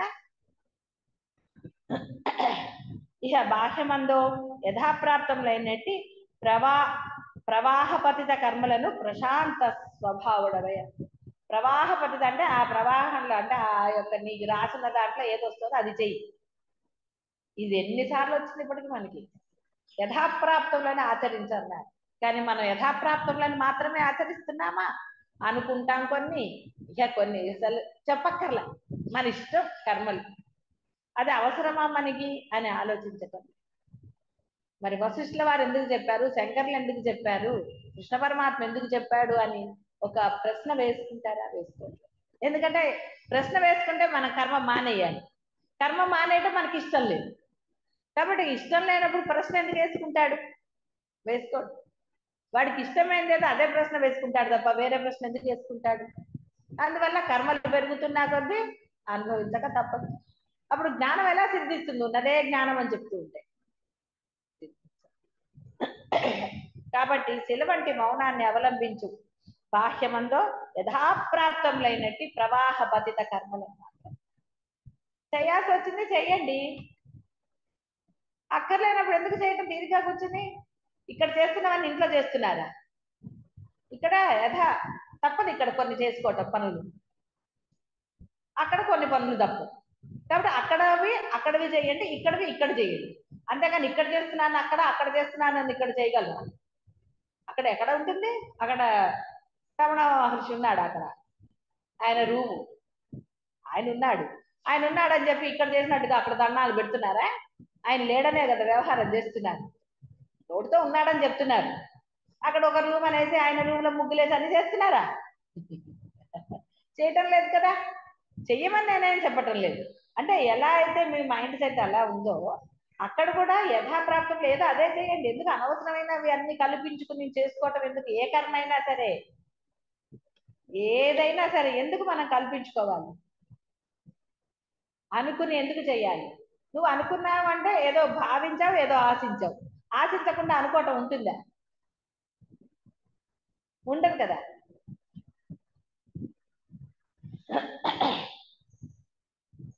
ఈ దేహము ప్రారంధ పర్యంతో ఉంటే ఉండని, తర్వాత ఉండకపోతే పోని. ఇందులో ఎందుకు విశేషము? అంటే దేహంలో విశేషమే లేదు. ప్రారంధం అనుభవించే వరకు అసలు ఆయన ఎంతసేపు ఉంచితే అంతసేపు ఉంటుంది ఈ దేహం. సో ఉండని, ఉన్నంత వరకు చెయ్యి. ఏదైనా కదా, కూరలు ఉన్నాయనుకోండి, ఉన్నంత వరకు వండుతారు, లేనప్పుడు మళ్ళీ తెచ్చుకుంటారు. ఇక్కడ అట్లా కుదరదు. దేహం మళ్ళీ తెచ్చుకుంటా అంటే నువ్వు తెచ్చుకోకపోయినా ఆయన ఇస్తాడు. ఆయన ఇష్టం వచ్చిన దేహం ఇస్తాడు, మీకు ఇష్టమైన దేహం ఇవ్వడు కదా. ఇస్తాడా? బాగా పూజ చేశాను కాబట్టి స్వామి వచ్చే జన్మలో నాకు ఇలాగా మంచి రూపాయలు ఇస్తాడు. ఎందుకు ఇస్తాడు? ఇస్తాడా? అలాగా ఇస్తే అందరూ అట్లాగే చేసేవాళ్ళు కదా. అసలు మనుష్య జన్మ వస్తుందని ఎవడండి గ్యారెంటీ? కళ్ళలో కనిపించిన పాము రూపం వస్తే అదృష్టం. దేవుడు వచ్చి చెప్పాడు అనుకోండి నీకు పాము రూపాయి వస్తుందని, ఒప్పుకుంటాడు ఎవడన్నా? అయితే నీకు అసలు పూజ చేయను పో అంటారు. అందా? డెఫినెట్ గా అంటారు. అందుకని ఆయన చెప్పేది అంతా బ్రహ్మమే. తెలియని వాళ్ళ గురించి మీకు అనవసరం. ఏమంటే నేను ఇలా అన్నాను, అవతల వాడికి బ్రహ్మం తెలియదు, పోనీ తెలిసిన వాడు అలా వ్యవహరిస్తాడు, వాడితో నీకేంటి? ఎవడిని వాడే ఉద్ధరించుకోవాలని కూడా చెప్పాడు కదా. మరి అది చేయకుండా ఏమండి వాడు బ్రహ్మంగా లేడండి, వాడి మూలంగా నాకంటే అది శుద్ధ అబద్ధం. వాడి మూలంగా నీకు ఎప్పుడు ఏమి కాదు. వాడి మూలంగా నీకు ఎప్పుడు ఎందుకు అవుతుంది? నీ భావము, నీ దృష్టి అలా ఉంది కాబట్టి వాడి మూలంగా అంటున్నా. నీకేమైంది? నీ మనసులో కదా, లోపల అంతర్మౌనం. అంతరం అంటే ఏంటి? నీ లోపల అన్నారు. లోపల అంటే ఏ మనసు అయితే పెట్టావో, నామస్మరణ చేస్తున్నప్పుడు లోపల చేస్తున్నాను అంటున్నావు కదా, నీకు వినపడుతుంది కదా, నువ్వు చేసే శబ్దం నీకు తెలుస్తుంది కదా. మరి అది చేయరా అంటే పక్కవాడిని చూసి వాడి మనసులో ఏముందో, వాడి మనసులో ఏమంటే నీకెందుకు? వాడి మనసులో అది ఉందంటే ఒప్పుకుంటారా? నేను ఇప్పుడు మీరు అలా ఉందంటే మీరు ఒప్పుకున్నారా ఎన్నిసార్లు? అబ్బే అలా ఏం లేదండి, అసలు ఎంత సత్యసంధులో అలా ఎప్పుడు అనుకోలేదు గురుగారు. అసలు ఎట్లా ఫేస్ పెట్టేస్తారంటే అట్లా పెడతారు. గురువు అబద్ధమయ్యాడు అంతే కదా. మరి గురువు చెప్పింది మీరు కాదంటే అర్థం ఏంటి? ఎందుకంటాడు గురువుకి ఆనందం మిమ్మల్ని ఏమన్నంటే? ఒప్పుకుంటారా? ఒప్పుకోరు కాబట్టి ఇంకా అజ్ఞానంలో ఉన్నారు. కాబట్టి ఇప్పుడు గురువు దగ్గర ఒప్పుకుని గురువు అనేది వరకు ఎందుకు? అసలు మీ తప్పులు మీకు తెలిసినప్పుడు మీరు ఒప్పేసుకుని నేను ఎందుకు ఇంకా అజ్ఞానిగా ఉంటుందా, నేను జ్ఞానిగా ఉంటాను అని మీరు ఎందుకు డిసైడ్ అవ్వటలేదు? డిసైడ్ అయితే ఇంకా గొడవ ఏముంది అసలు?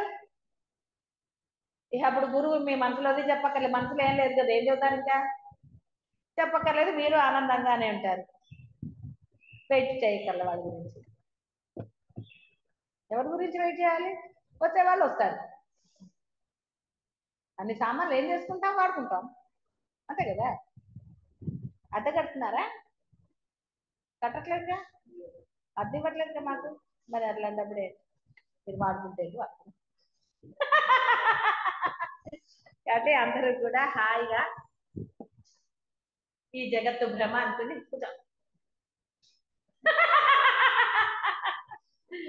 హాయిగా ఆనందంగా ఉండండి. ఆనందం ఎప్పుడు ఉంటుందో అర్థమైంది కదా. మనసులో ఏ మాత్రం లేస మాత్రమైన భావం లేనప్పుడే మీరు ఆనందంగా ఉండగలుగుతారు.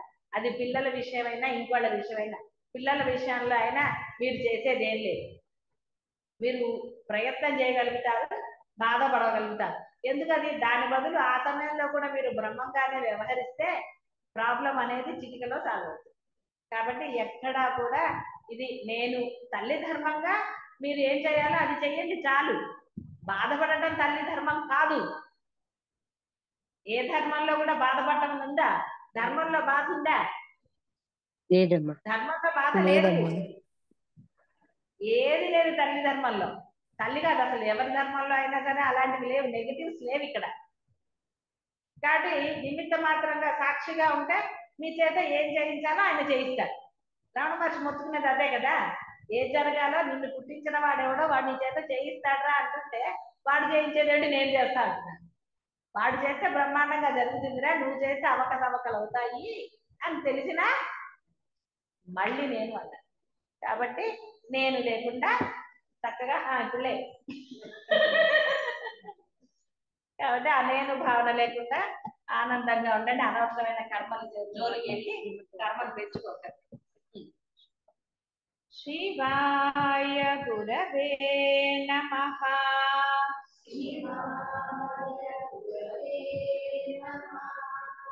శివాయ గురవే నమః.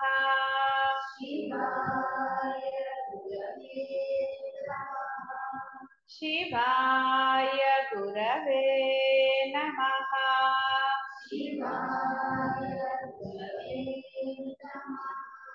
శివాయ గురవే నమః.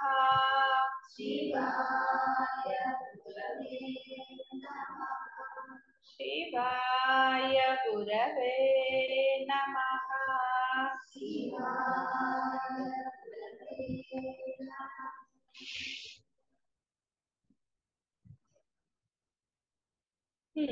రాముల వారు చెప్తున్నారు, ఓ మహర్షి, ఆ స్త్రీ యొక్క నిరాకారముగు దేహముచే తమకు సాకార సంబంధమైన వ్యవహారం ఎలా సిద్ధించింది అనే విషయంలో ఇంకా నాలో కొంత సందేహం ఉందయ్యా.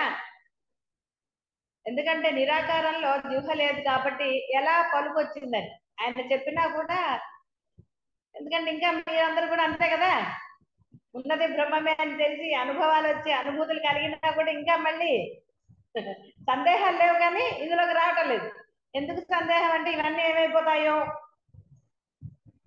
అదే కదా బాధ అంతా. బంధాలు ఏమైపోతాయి, నిల్వలన్నీ ఏమైపోతాయి, కరిగిపోతాయో. అది కాబట్టి వశిష్ఠుల వారు అన్నారు, ఓహో ఇంకా నువ్వు అదే గురించా, సరే మరికొన్ని విశేషాలు చెప్తాను వినన్నాడు. చిదాకాశమే శరీరముగా కలిగి ఉన్నట్టు జ్ఞానుల యొక్క అనుభూతి అనుభవంకు ఈ యొక్క ఉచ్చారణ యొక్క ఆవశ్యకత ఎక్కడిది? శబ్దం యొక్క ఆవశ్యకత ఉన్నదా? లేనే లేదు కదా. జ్ఞానులకి ఏ భాష అయినా ఎందుకు అర్థం అవుతుంది? ఏ భాష అయినా వాళ్ళు మాట్లాడగలరు కావాలనుకుంటే. వాళ్ళు నేర్చుకుంటేనే పలుకుతారా? రమణ మహర్షి మరి ఆయన తమిళ్ అంటే ఆయనకు మరి తెలుగు సంస్కృతం అన్ని ఎలా వచ్చాయి? పెరియవారికి కూడా ఎలా వచ్చాయి? కాబట్టి జ్ఞానులకి అక్షరాలతో అంటే ఇక్కడ కథ తప్పాలని అంటాం కదా మామూలుగా, అందుకని ఆయన చెప్పాడు అవి లేకుండా ఎలా ఒక శబ్దం వచ్చింది అని. ఆ స్త్రీ ఎలా పాడింది, ఆవిడ కూడా మరి బ్రహ్మస్వరూపం అంటున్నారు కదా అని. అంటే శరీరం లేకుండా వాక్ ఎలా వచ్చింది అంటే అతను మనం విన్నాం కదా, అశరీరవాణి పలికింది అని. రాముల వారు వినలేదు, అందుకని ఆయనకి సందేహం వచ్చింది. సరే, కాబట్టి ఈ ఉచ్చారణ యొక్క ఆవశ్యకతయే లేదు. ఎందుకంటావా? ఆయా ఉచ్చారణ శబ్దములన్నీ వాస్తవానికి కల్పితములే కదా. నిజంగా బోధ ఉందా అసలు? బోధ దేని గురించి ఉన్నది అదే అంటుంటే ఇంకా మళ్ళీ దాని గురించి బోధ అవసరం ఏముంది అసలు? ఉందా? లేదు. అందుకనే వచ్చాయి అక్షరాలు. కల్పితం అంటే అది మీరు జగత్తును ఎలా కల్పించారో బోధ కోసం ఒక పదము ఒక భాష అన్ని ఏర్పడ్డాయి. అంతేగాని లేదా భాషతో ఏం సంబంధం? పిల్లవాడికి భాష ఉంటేనే మీకు అర్థమవుతుందా? తల్లికి అర్థమవుతుంది ఎలాగే ఆ భాష, మరి మిగతా వాళ్ళకి అర్థం కాదే. చంటి పిల్లాడప్పుడు కూడా ఆ పిల్లవాడిని తల్లి ఎలా అర్థం చేసుకోగలిగితే, వాడు చెప్పాడు ఆకలిస్తుంది అని, వాడు ఏడిస్తే ఆ ఏడుపు ఆకలితే ఏదో తల్లికి తెలుస్తుంది. వేరే వాళ్ళకి అంటే ఏదో బామ్మలు అమ్మలు పుట్టినప్పటి నుంచి చూస్తే వాళ్ళకి తెలుస్తుంది, కానీ మిగతా వాళ్ళకి ఎలా తెలుస్తుంది అసలు? తెలియదు కదా. మరి ఆవశ్యకత ఉందా? వాడు 3 ఏళ్ళు వచ్చే వరకు సైకిల్తో బతికేస్తాడు వాడు. మరి ఎలాగా? వాడికి ఏది రాకుండా వాడు అన్ని మనకు అర్థమవుతున్నాయి. మనం మాట్లాడినా వాడికి అక్షరాలు రావు కదా, ఎలా అర్థమవుతుంది వాడికి? కాబట్టి ఇక్కడ శబ్దములన్నీ వాస్తవానికి కల్పితములే, శబ్దములన్నీ అర్థకల్పిత మాత్రములే కదా. అన్నిటికీ అర్థాలు కూడా కల్పించబడ్డాయి. అన్నిటికీ ఒకటే అర్థం ఉందా? ఒక్కొక్క దగ్గర ఒక్కొక్కటి. వ్యంగ్యంగా అంటే ఒక అర్థం వస్తుంది కదా, నొసటితో వెక్కిరిస్తూ నోటితో అని ఏదో అంటాయి కదా, గమ్మత్తు డైలాగులు ఉంటాయి కదా, అవన్నీ ఎవరికి అర్థమవుతాయండి? కదా. పిల్లి మీద ఎలక మీద పెడితే కూడా కొంతమందికే కదా అర్థమవుతాయి. ఇప్పుడు నేను ఏదైనా సమూహంగా చెప్పేసినప్పుడు మీకు అర్థం కావట్లేదు, అన్నే తిట్టారు అనుకుంటారు కదా మీకు ఎవరికి వాళ్ళు. అమ్మో బట్టాయి నాకు కదా అర్థాలు. మరి నేనేమన్నా అలా చెప్పానా? జనరల్ గా చెప్తాను, కానీ గుమ్మడికాయల దొంగలు అందరి చేతులు భుజాలు తడుముకుంటారు కదా. మరి ఇంకా మీరు చెప్తేనే కదా నాకు తెలిసి, లేదా నాకేం తెలిసి చెప్పండి అసలు. పాపం నాకు అవన్నీ తెలియదు కదా, మీరే అన్నారు కదా, నాకేం తెలుసు. మీరు అంతకనే మీరు అమ్మ మీరు మమ్మల్నే తిట్టారమ్మా అంటే ఓహో మీరు ఆ పనులు చేశారు కావచ్చు అనుకుంటాను నేను. కాబట్టి భావమును పరస్పరం ఉచ్చరించడానికి శరీరము ఆవశ్యకం ఏమీ కాదు. సినిమాలో చూపిస్తాడు చూడండి, ఇక్కడ పిల్ల అక్కడ పిల్లాడు ఇలా వేలు పట్టుకుని అలా చూసుకుంటాడు. భావ వ్యక్తీకరణ. చిన్నపిల్లలు తొత్త అని మాట్లాడుకోరు, 2 పిల్లలు ఉంటే చిన్నపిల్లలు వాళ్ళు ఏం మాట్లాడి వాళ్ళకి అర్థమైపోతుంది. వాడు ఫోన్లో ఏదో మాట్లాడతాడు, వాళ్ళు మాట్లాడితే మనకు అర్థమైనా వాడు ఏదో చెప్పాలని తాపత్రయం. వాడు భాష లేకపోయినా మాట్లాడాలా. కాబట్టి మాట్లాడుకోవటం జరుగుతాయి. మనం చెప్పుకున్నట్లు స్వప్నంలో శరీరం యొక్క ఆవశ్యకత లేకుండా మాట్లాడుకోవడం మొదలైనవి జరుగుతున్నాయి కదా. ఒకవేళ శరీరమే మాట్లాడుతుందని అంటావా? శవము కళ్ళు చెవులు మొదలైనవి కలిగి ఉండి కూడా మాట్లాడటం వినటం మొదలైనవి చేస్తుందా? ఎందుకంటే శవం అని ఎందుకన్నారు? నువ్వు పడుకుని ఉన్నావు, పడుకుని నుండి ఎలా మాట్లాడుతున్నావు? మరి అది సాధ్యం కాదు కదా. మరి స్వప్నంలో మాటలు ఉన్నాయి, ఫైటింగ్లు కూడా ఉన్నాయి కదా అప్పుడప్పుడు కించిత్. అంటే మన భావం ఏది, దెబ్బలాడాలనుకుంటే కళ్ళలో ఎన్నైనా దెబ్బలాడుకోవచ్చు కదా. కోపం వస్తే మెలుగు కళ్ళు మూసుకొని ఒకటి వేసేసి కళ్ళలో కొట్టాను రీల్స్ లో వస్తూ ఉంటాయి కదా. అందుకు అలా అంటే చెయ్యరు, ఒకనొకతో ఎవరైనా చేస్తారో మనకి తెలియదు.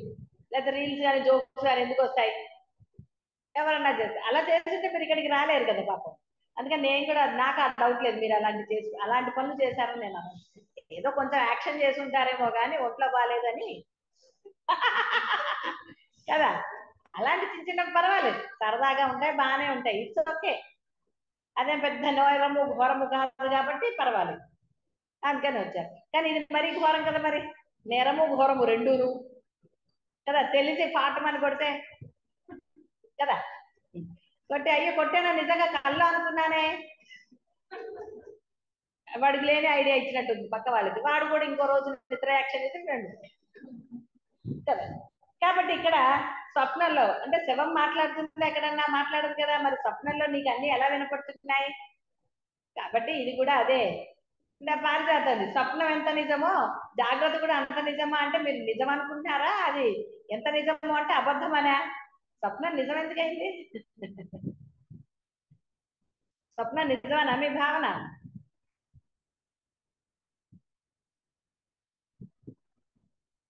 ఏమి పారిజాత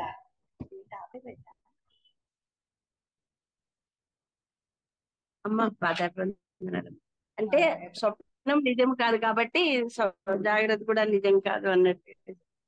కాబట్టి ఎప్పుడైనా సరే మనది స్పష్టత ఉండాలి, ఎంత నిజమో జాగ్రత్త కూడా అంత నిజం. అంటే ఇప్పుడు వినేవాళ్ళు ఏమనుకుంటారు, ఇది నిజమా అనుకుంటారు, లేనిపోను అనుమానం. కాబట్టి స్వప్నం అనేది ఎంతటి అసత్యమో అని మనకి గ్రహించామో జాగ్రత్త కూడా అంత అసత్యమో అని చెప్పాలి కదా. నిజాన్ని దానికి ఆపాదించి ఎట్లా? ఎందుకంటే ఎంత అర్థమైందమ్మా, నిజమో చెప్పండి. అవతల వాళ్ళకు కూడా అర్థం కావాలి కదా. నువ్వు చెప్పేది ఎంత నిజమో నాకు అమ్మా తెలుసులే అన్నప్పుడు అది వ్యంగ్యం అర్థమవుతుంది కదా. నీ అమ్మా మాట ఎంత నిజం, నీ చెప్పండి. చేత కూడా అంతేలే అన్నది వ్యంగ్యం కదా. అమ్మా కాబట్టి అమ్మా మనము ఒక సత్యాన్ని గురించి ప్రతిపాదించేటప్పుడు ఎప్పుడు అలా మాట్లాడాలి. మనకు వచ్చిందా అలాగా ఎప్పుడన్నా? ఎప్పుడన్నా వచ్చిందా అమ్మా మనకి లేదు. బోధం? రాలేదు. కాబట్టి మనం ఎప్పుడు కూడా సత్యము బ్రహ్మం గురించి అలా మాట్లాడడానికి వీల్లేదు. అమ్మా ఉన్నది అమ్మా బ్రహ్మమే. అమ్మా కాబట్టి స్వప్నము ఎంతటి అసత్యమో ఎంతటి భ్రమాత్మకమో మనకి తెలుసు. అమ్మా అలాంటిదే ఈ అమ్మా జాగ్రత్త కూడా అని చెప్తారు. అది ఎంత నిజమో ఇది అంత నిజమే అంటే కదా. నిజం అంటే సత్యము. పొరపాటే. ఆ, అమ్మా అబద్ధాన్ని సత్యంతో ఎప్పుడు పోల్చకూడదు. అందులో అద్వైతం ఉన్నది బ్రహ్మం అంటున్నాం. బ్రహ్మంతో పోల్చినట్టు అమ్మా అవ్వట్లేదు ఇప్పుడు. ఎందుకంటే అమ్మా అద్వైతంలో మన బోధ ఎప్పుడు కూడా ఈ విధంగా రాదు. వచ్చిందా? అమ్మా అమ్మా లేదా. అమ్మా మహర్షి స్వప్నంలో అమ్మా అనుభవమయ్యే ఉచ్చారణ, ధన్యవాదాలు. సంభాషణ మొదలైనవి ఆ స్వప్న సమయంలో సత్యం వలననే అనిపిస్తుంది కదా. మరి జరిగే సంభాషణ సత్యమా అసత్యమా? ఇంకా చిన్నపిల్లలాగా అడుగుతున్నారు. అది నిజం ఎలా అవుతుంది? స్వప్నం అంటేనే అబద్ధం అని తెలుసు, మళ్ళీ సంభాషణ నిజమా? అప్పుడు ఆయన నవ్వారు. రామచంద్ర, స్వప్నంలో జరిగే ఉచ్చారణే కనుక జగత్ వ్యవహారం దృష్ట్యా సత్యమే అయితే ఆ ఉచ్చారణ ఆ ప్రక్కనే జాగ్రత్తలో ఉన్న తదితర సహజీవులకు వినిపించాలి కదా. చాలాసార్లు చెప్పుకోలేదు. మీ కళ్ళలో బంగారం కనపడితే పక్క వాళ్ళకి కనపడిందా? అదే కదా లేదు. ప్రాబ్లం. భార్య కనపడింది, భర్త కనపడితే ఎంత హాయి. అప్పుడు రోజు బంగారం కళ్ళలే వస్తాయి. అంతే కదా, రకరకాలు. మరి ఈ సంభాషణ కానీ అసలు ఇతనికి ఏం కళ వచ్చిందో వాడికి ఏం తెలుస్తుంది? అరిస్తే ఏదైనా కళ వచ్చింది అనుకోండి, ఏమిటి వచ్చింది అని అంటారు అంతే తప్ప వీడికి ఏమొచ్చిందో పక్కవాడికి తెలుస్తుందా? మరి నువ్వు మాట్లాడిన మాట మామూలుగా మాట్లాడితే పక్కవాడు అంటే ఇక్కడ దృష్టి పెట్టి ఉన్న వాడికైతే వినపడుతుంది కదా. వినిపించుకోవాలంటే వినపడుతుంది. వినకూడదు అనుకున్న వాళ్ళకి వినపడుతుంది అంటే పక్కనే మాట్లాడినా వినిపించదు. వినిపించదమ్మా. వినిపించదు. ఏంటన్నావు అంటారు కదా. మళ్ళీ అందులో ఎంత విచిత్రం అంటే కొంచెం వినపడిందిగా ఇంకొంచెం వినపడలేదుగా. ఇది ఇంకా విచిత్రంగా లేదు. నాకు అలాంటి అనుభవం అయింది. మీతో కాదులేండి, వేరే వాళ్ళతో. అదేంటి వినపడలేదు అంటే అది వినపడింది తర్వాత అసలు మొత్తం ఒకటే మాట. ఒక ముక్క వినపడి రెండో ముక్క ఎట్లా వినపడలేదో నాకు అర్థం కాదు. సామ్నే సామ్నే, కొన్ని అక్కడ ఇక్కడ కాదు, ఫేస్ టు ఫేస్. అప్పుడు కూడా ఇంత ముక్క వినపడింది ఇంత ముక్క వినపడలేదు.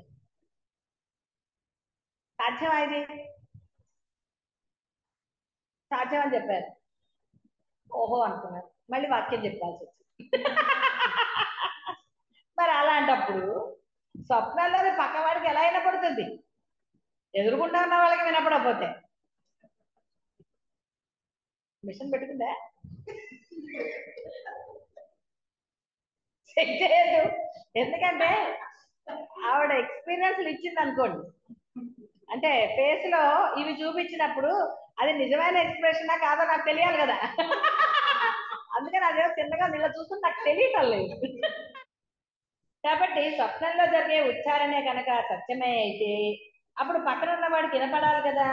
స్వప్న దృష్టికి వినిపించే ఉచ్చారణ జాగ్రత్తలో ఉన్న వానికి వినిపించటం లేదు కనుక సత్యం కాదే అనక తప్పదు కదా. మరి స్వప్నంలో స్వప్న దృష్టికి వినిపించే ఉచ్చారణ అంతా ఆ స్వప్న దృష్టి యొక్క భ్రమ మాత్రమే కదా. లేదా నేను నిజంగా మాట్లాడాను బయటకు వచ్చాక అంటే మెలికి వచ్చాక ఏడుస్తాడా?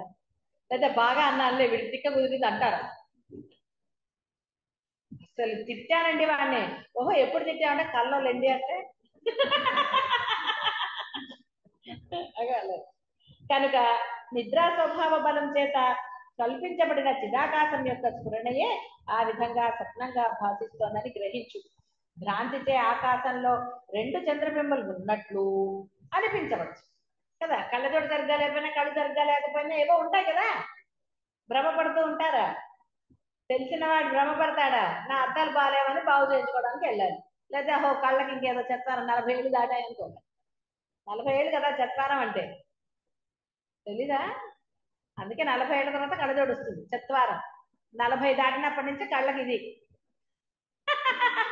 సంస్కృతం లెక్కలు. చత్వారి చత్వారింశత్ అనుకుంటే అక్కడి నుంచి మొదలవుతాయి, త్రింశత్ తర్వాత. అందుకని 40 ఏళ్ళ తర్వాత అందరికీ కళ్ళ ప్రాబ్లం, కళ్ళజోళ్ళు వస్తాయి. కాబట్టి భ్రాంతిచే ఆకాశంలో 2 చంద్రబింబములు ఉన్నట్లు అనిపించవచ్చు, ఆకాశంలో ఏవేవో ఆకారాలు ఉన్నట్లు కనిపించవచ్చు, భ్రమచే శిలా ప్రతిమ నృత్యం చేస్తున్నట్లు కనిపించవచ్చు. అలాగే భ్రాంతి చే స్వప్న దేహంలందు చిదాకాశమే ఆయా ఉచ్చారణలతో కూడిన శబ్ద రూపాన్ని పొందుతోంది. ఆకాశంలో భ్రమచే కనిపించే ఆకారం ఆకాశం కంటే వేరు కాదు కదా. అలాగే స్వప్న అనుభవం నందు కనిపించే జగదాకార రూపమైనట్టి చిదాకాశ స్ఫురణము ఏమాత్రము కూడా చిదాకాశం కంటే భిన్నము కాదు. స్వప్నంలో కనిపించే జగత్తు లాగానే మనందరికీ ఎదురుగా కనిపించే జాగ్రత్త జగత్తు కూడా చిదాకాశ రూపమే. కాబట్టి అందరూ మంచి వాళ్ళే అనుకున్నప్పుడు ఏదైనా బాధ ఉందా? అందరూ మంచి వాళ్ళే అంతే. ఆ భావంతో ఉంటే ఎప్పుడు మనం ఆనందంగా ఉంటాం. వాళ్ళ సంగతి వదిలేండి, ఏమండి నేను అలాగే అనుకుంటానండి కానీ వాళ్ళు ఇలాగండి, వాళ్ళు ఎలా చేస్తే నీకెందుకు? నీవు ఆనందంగా ఉండాలి అనుకుంటే, అందరూ మంచి వాళ్ళని అనుకుంటే నువ్వు ఆనందంగా ఉంటావు. వాడు చెడ్డవాడు అంటే ఇప్పుడు తలుచుకుంటే ఎవరు? మరి చెడ్డ తలుచుకున్నాక ఆనందం ఎక్కడి నుంచి వస్తుంది? వస్తుందా? ఎక్కడా రాదు. నెగటివ్ తలుచుకుంటే వస్తుందా? అందుకే ఫ్లాష్ బ్యాక్ తలుచుకోవద్దని. అప్పుడేదో చేశా, నేను ఇప్పుడు ఏడవటం ఎందుకు, అయిపోయింది కదా. అప్పుడు ఎట్లాగో అది సమయం అంతా వృధా అయిపోయింది, మళ్ళీ దాన్ని తలుచుకుని ఇప్పుడు ఏడవటం ఎందుకు, ఇప్పుడు ఈ సమయం కూడా వృధా కదా. అది వివేకవంతుల లక్షణం కాదు. వివేకంగా ఉండవలసిన వాడు ఎలాంటి వాడు? ఓకే, జరిగిపోయింది తప్పు, నేను ఇది పునరావృతం కాకుండా చూసుకుంటాను అని ధైర్యంగా ముందుకెళ్లేవాడు అసలైన వాడు. అంతేగాని అప్పుడెప్పుడో జరిగింది, లేదా ఏమండి ఇంకా నాకేం చేత కావటం లేదు, ఇవి డైలాగులు ఉన్నాయి చూసారా, అవి ఎప్పుడు మిమ్మల్ని ముందుకు తీసుకెళ్ళవు. ఎందుకంటే మీరే నెగిటివ్ గా నిరుత్సాహంగా మాట్లాడితే ముందుకు ఎలా వెళ్తారు? పిల్లవాడు తప్పటడుగులు వేస్తే తల్లి ఏం కాదు నాన్న నేను పట్టుకుంటాను నడు అంటుంది, అంటే వాడు ఉత్సాహాడు. ఒరే పడిపోతావురా కూర్చో మాట్లాడకుండా అంటారా? లేదా నాన్న పడకు పరిగెడితే పడిపోతాడని భయపడితే అప్పుడు భయానికి ముందుకెళ్ళే స్కోప్ ఉంటుందా? వద్దులే నాన్న నువ్వు నడవు, 10 ఏళ్ళు వచ్చాక నడవచ్చులే అని. 10 ఏళ్ళు వచ్చాక గేమ్ నడుస్తాడు వాడు కదా. మనం వాడికి ఎప్పుడు అంటే అంతేగాని మరి 5వ నెలలోనే నిల్చోబెట్టమని చెప్పట్లేదు. తప్పటడుగులు వేస్తున్నప్పుడు వాడికి ప్రోత్సాహం ఇచ్చి ఉత్సాహపరిస్తే వాడు ధైర్యంగా ముందుకెళ్తాడు. ధైర్యం ఇచ్చినప్పుడు ముందుకెళ్ళాడా, నిరుత్సాహపరిస్తే వెళ్తాడా? మరి అప్పుడు మీరు కూడా అంతే కదా, నిరుత్సాహం ఎందుకు తలుచుకోవాలి, అసలు నెగిటివ్ ఎందుకు తలుచుకోవాలి? అయిపోయింది కదా, మళ్ళీ ఏడవటం ఎందుకు కదా. సిల్లీగా లేదు కదా, సిల్లియెస్ట్ గా ఉందంటారా? కాబట్టి అనవసరమైనవి తలుచుకోకండి, ఆనందాన్ని తలుచుకోండి, ఆనందం పెరుగుతుంది. పిల్లవాడిని తలుచుకుంటారు కానీ పిల్లవాడిని పుట్టేటప్పుడు ఉన్న నొప్పులు తలుచుకుంటారు ఎవరన్నా? ఎవరన్నా మళ్ళీ అడిగితే అవి ఎవరన్నా అంటారా చాలా కష్టపడ్డామంటే? అది ఎవరైనా అసలు ఏమిటి అని అంటే అదేదో కష్టమైంది లేండి కాస్త, అయినా ఇప్పుడు శుభ్రంగా ఉన్నాను. ఎప్పుడు కూడా మంచిని తలుచుకుంటే మీరు ముందుకు వెళ్తారు, చెడ్డను తలుచుకుంటే వెనక్కే వెళ్తారు. అది ఎవరి చెడ్డ అయినా సరే బాగా గుర్తుపెట్టుకో, ఎవరిదైనా సరే, మీరే కాదు పక్క వాళ్ళది తలుచుకున్నా ఎవరిది తలుచుకున్నా మీరు వెనక్కి వెళ్తారు తప్ప, ఎందుకంటే వెనక్కి వెళ్ళే కదా తలుచుకున్నారు ఇప్పుడు. మరి ఇంకెప్పుడు బాగుపడతారు? ఎందుకు ఇప్పుడు తలుచుకోవడం? దానివల్ల ఏమైనా ప్రయోజనం ఉన్నదా? మీరు ఆ వెనక్కి వెళ్ళి ఇప్పుడు ఆ తప్పు మీరు సరి చేసుకోగలరా? కొన్ని వాళ్ళు ఏమైనా సరి చేస్తారా? ఏది జరగదు. ఏది జరగనప్పుడు దాన్నే పట్టుకుని మళ్ళీ మళ్ళీ బాధపడటం ఎందుకు అసలు? ఇప్పుడు కూడా నిరుత్సాహమే కదా. మా తాతలు నేతులు తాగారని వీళ్ళు మీసాలు ఇచ్చేసుకుంటే ఏమైనా ఉపయోగం ఉందనుకో, సామె తొట్టిగా రాలే. వాళ్ళు నేతులు తాగారు కరెక్ట్, ఇప్పుడు నీకు లేవుగా మరి అని ఫీల్ అవడం ఎందుకు అక్కడ? ఇప్పుడు నీకు ఏది ఉందో అది శుభ్రంగా ఆనందంగా దాన్ని అనుభవించు. లేని దాన్ని తలుచుకుని ఏడవటం ఎందుకు అసలు? ఏది ఉందో దాంట్లో తృప్తిగా ఉన్నాం అనుకోండి, బ్రహ్మాండంగా ఉంటుంది. లేదు లేదు అంటే లేకుండా పోతున్న తర్వాత ఏడవట్లా ఎందుకు మరి అది ఏది ఉందో దానితో మనం సర్దుకోవాలి అంటే తృప్తిగా ఉండాలి అని అర్థం. సర్దుకోవాలి అంటే అర్థం ఏంటంటే ప్రశాంతంగా ఉండాలి. ఎస్ ఇప్పుడు ఇది ఉంది, ఇలా ఉంటాను నేను. అది లేదు అనుకున్నంతనే బాధ వచ్చింది కదా. కాబట్టి ఎప్పుడూ కూడా సాధకులు అనేవారు జరిగిపోయిన తప్పిదాలను పట్టుకుని బాధపడటంలో ఎప్పుడూ వివేకం ఉండదు. గురువు ఎప్పుడు దాన్ని ప్రోత్సహించడు. బాగా గుర్తుపెట్టుకో. క్షమాపణ గురువుని మీరు అడుగుతున్నారు అంటే అది మళ్ళా మీరు చెయ్యకుండా ఉండాలి, ఉండగలగాలి కాదు, ఉండి తీరాలి. అప్పుడు గురువుని క్షమాపణ అడగాలి. అంతేగాని చేసుకుంటూ పోతూ మళ్ళీ క్షమాపణలు చెప్పి సరే అని మళ్ళీ మళ్ళీ తప్పులు ఎందుకు వస్తున్నాయి అని మీరు ఈ ప్రశ్న వేసుకున్నారా? అది వేసుకోవాలి. అది వేసుకుని ఇది తప్పు కాబట్టి ఎందుకు చేశాను అన్నది ఒక్కసారి గనక చెప్పాను కదా, నిష్కర్షగా మిమ్మల్ని మీరు ప్రశ్న వేసుకుంటే కనుక మరలా దోషాలు జరగవు. ఎందుకు జరుగుతాయి అసలు? ఎందుకంటే మీరు బాహ్యానికి విలువ ఇచ్చారు కాబట్టి ఏమైపోయింది, బాహ్యంలో మనసు ఎప్పుడు 100 రకాలే. తక్కువ పక్కవాడి మీరు దోసేస్తుంది కదా. కాదండి ఆవిడ చెప్పిందని నేను అన్నాను, వాళ్ళు చెప్పారని చేశాను, సరే వాళ్ళు మరి నీ బుద్ధి ఏమైందంటే సమాధానం ఉండదు కదా. అందుకని సాధకులు ఎప్పుడు కూడా వివేక విచక్షణాలతో ఆలోచించాలంటే అర్థం ఏంటి అంటే పక్కవాడితో ఇంకోటి కాదు, నిజంగా ఇది నేను చేసేది కరెక్టా కాదా, నేను ఇది చెయ్యొచ్చా చేయకూడదు, అది నీ పట్లైనా పక్కవాడి పట్లైనా గురువు పట్లైనా అలా చేయాలి. కాబట్టి ఈ తలకాయ నొప్పులన్నీ లేకుండా ఉండడానికే ఒక దీక్షగా మనము సాధన చెయ్యాలి.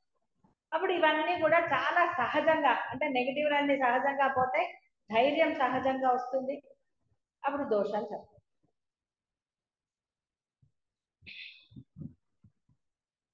ఆకాశం మొదలైనవన్నీ ఎలా చిదాకాశమే అయి ఉన్నాయో అలాగే నా సమాధిలో నాచే దాంచబడిన అంటే చూడబడిన జగత్ సమూహాలన్నీ కూడా చిదాకాశ రూపమే అయి ఉన్నాయి.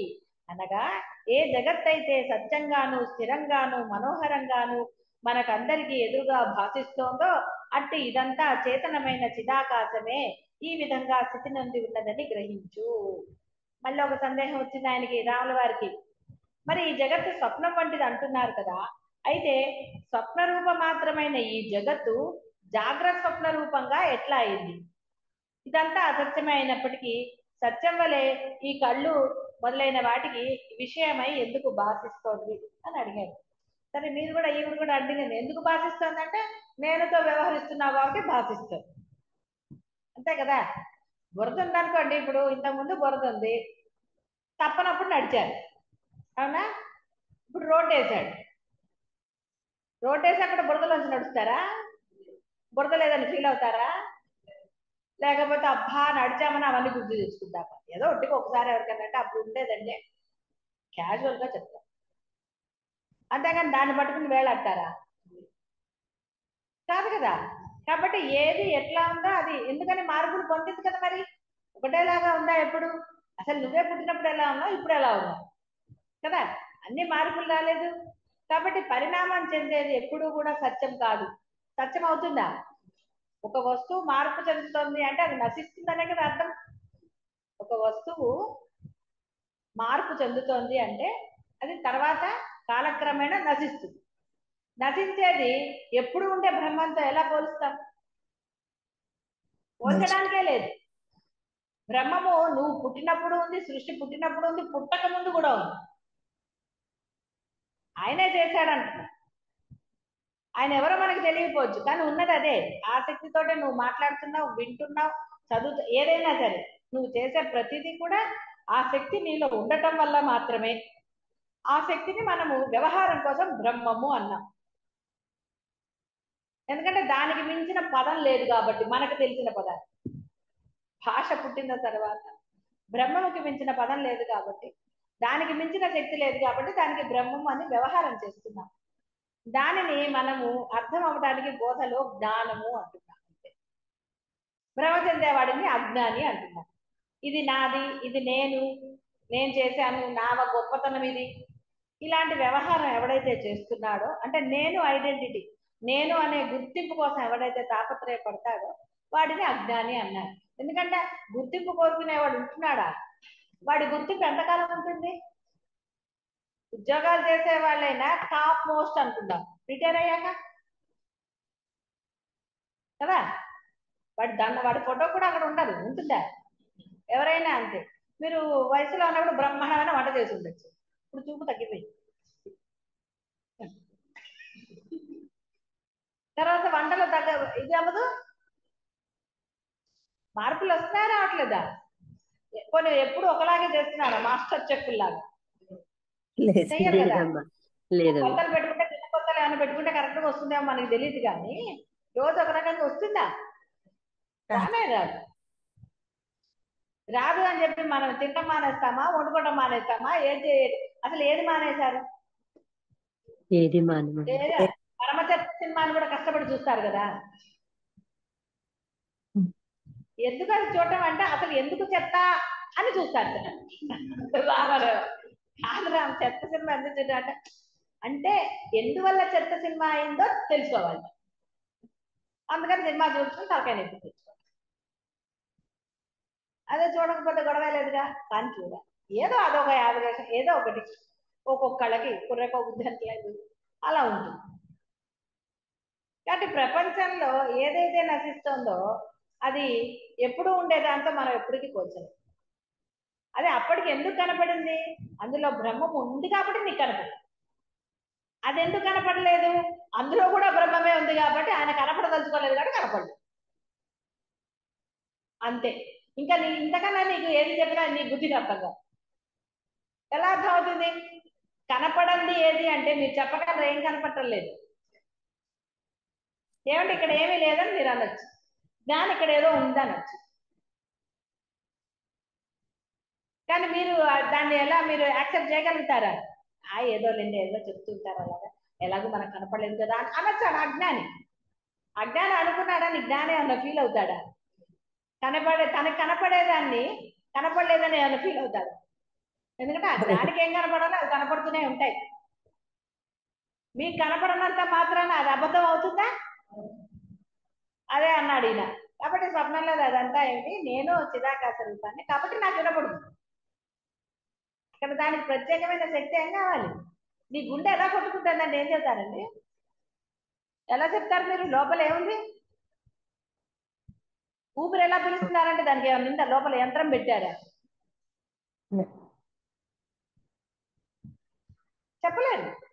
అంటే ఏ శక్తి అయితే ఆ గుండె కొట్టుకునేటట్టు నీ ఊపిరి జరిగేటట్టు చేస్తోందో అదే శక్తి ఇక్కడ ఉంది. ఆ శక్తికి ఏదైనా పాసిబులే. నీ లోపల గుండె కొట్టుకునేటట్టు 72 సార్లు మాత్రమే కొట్టుకునేటట్టు చేస్తుంది, ఇష్టం వచ్చినట్టు కొట్టుకుంటుందా? పెద్దవాళ్ళైతే వాళ్ళైతే వాళ్ళైతే అట్లుందా? అందరి గుండె ఒక పరిమాణంలోనే ఉంటుంది, 72 సార్లే కొట్టుకోవాలి నిమిషానికి. ఏదో వీళ్ళు కనుక్కున్నాడు 72 సార్లు. మరి 72 సార్లు ఎందుకు కొట్టుకుంటోంది మరి? ఆయన మరి ఏం లెక్కేశాడు 72కి? మరి చెప్పండి, అది అందుతుందా మీ మేధస్సుకి? అందదు, లేదమ్మా. చెప్పలేదు. ఇంకా ఎక్కువ సార్లు కొట్టుకుంటే ఏమవుతుందో మళ్ళీ డాక్టర్లు దానికి ఏదో చేస్తారు కదా, రకరకాల. కాబట్టి ఆ శక్తి అపరిమితమైనది, ఎందుకంటే అది అపరిమితంగా ఉంది కాబట్టి. నీవు పరిమితుడవి కాబట్టి నువ్వు నీకు కనపడేవి వినపడేవి ఇవి మాత్రమే నిజము అంటున్నావు. ఎందుకంటే నీకు అపరిమితమైన శక్తి గురించి నీకు తెలీదు, జ్ఞానము లేదు. అపరిమితమైన శక్తి ఏది ఉందో దాని గురించిన జ్ఞానం నీకు లేదు కాబట్టి పరిమితికి లోబడిన వస్తువులు ఉన్నాయి అంటున్నావు. నువ్వు నశిస్తావు కాబట్టి అది నశిస్తుందంటే నీకు బాధ లేదు, అంతే కదా. మన ఇంట్లో కరెంట్ పోతే పక్కింట్లో ఉందో లేదా కదా చూస్తారు. అంతే కదా, ఫస్ట్ ఎక్కడ చూస్తారండి? ఫస్ట్ పక్కింట్లో చూస్తారు. వాళ్ళని అడుగుతారు ఏమంటే మీ ఇంట్లో కరెంట్ ఉందా? లేదు పోయిందంటే అయితే సరేలే. సరే, కాబట్టి మనము నశిస్తాను మనకు తెలీదా? పుట్టినప్పుడే ఎక్స్పైరీ డేట్ ఇప్పుడు సూపర్ మార్కెట్లలో రాయట్లేదు.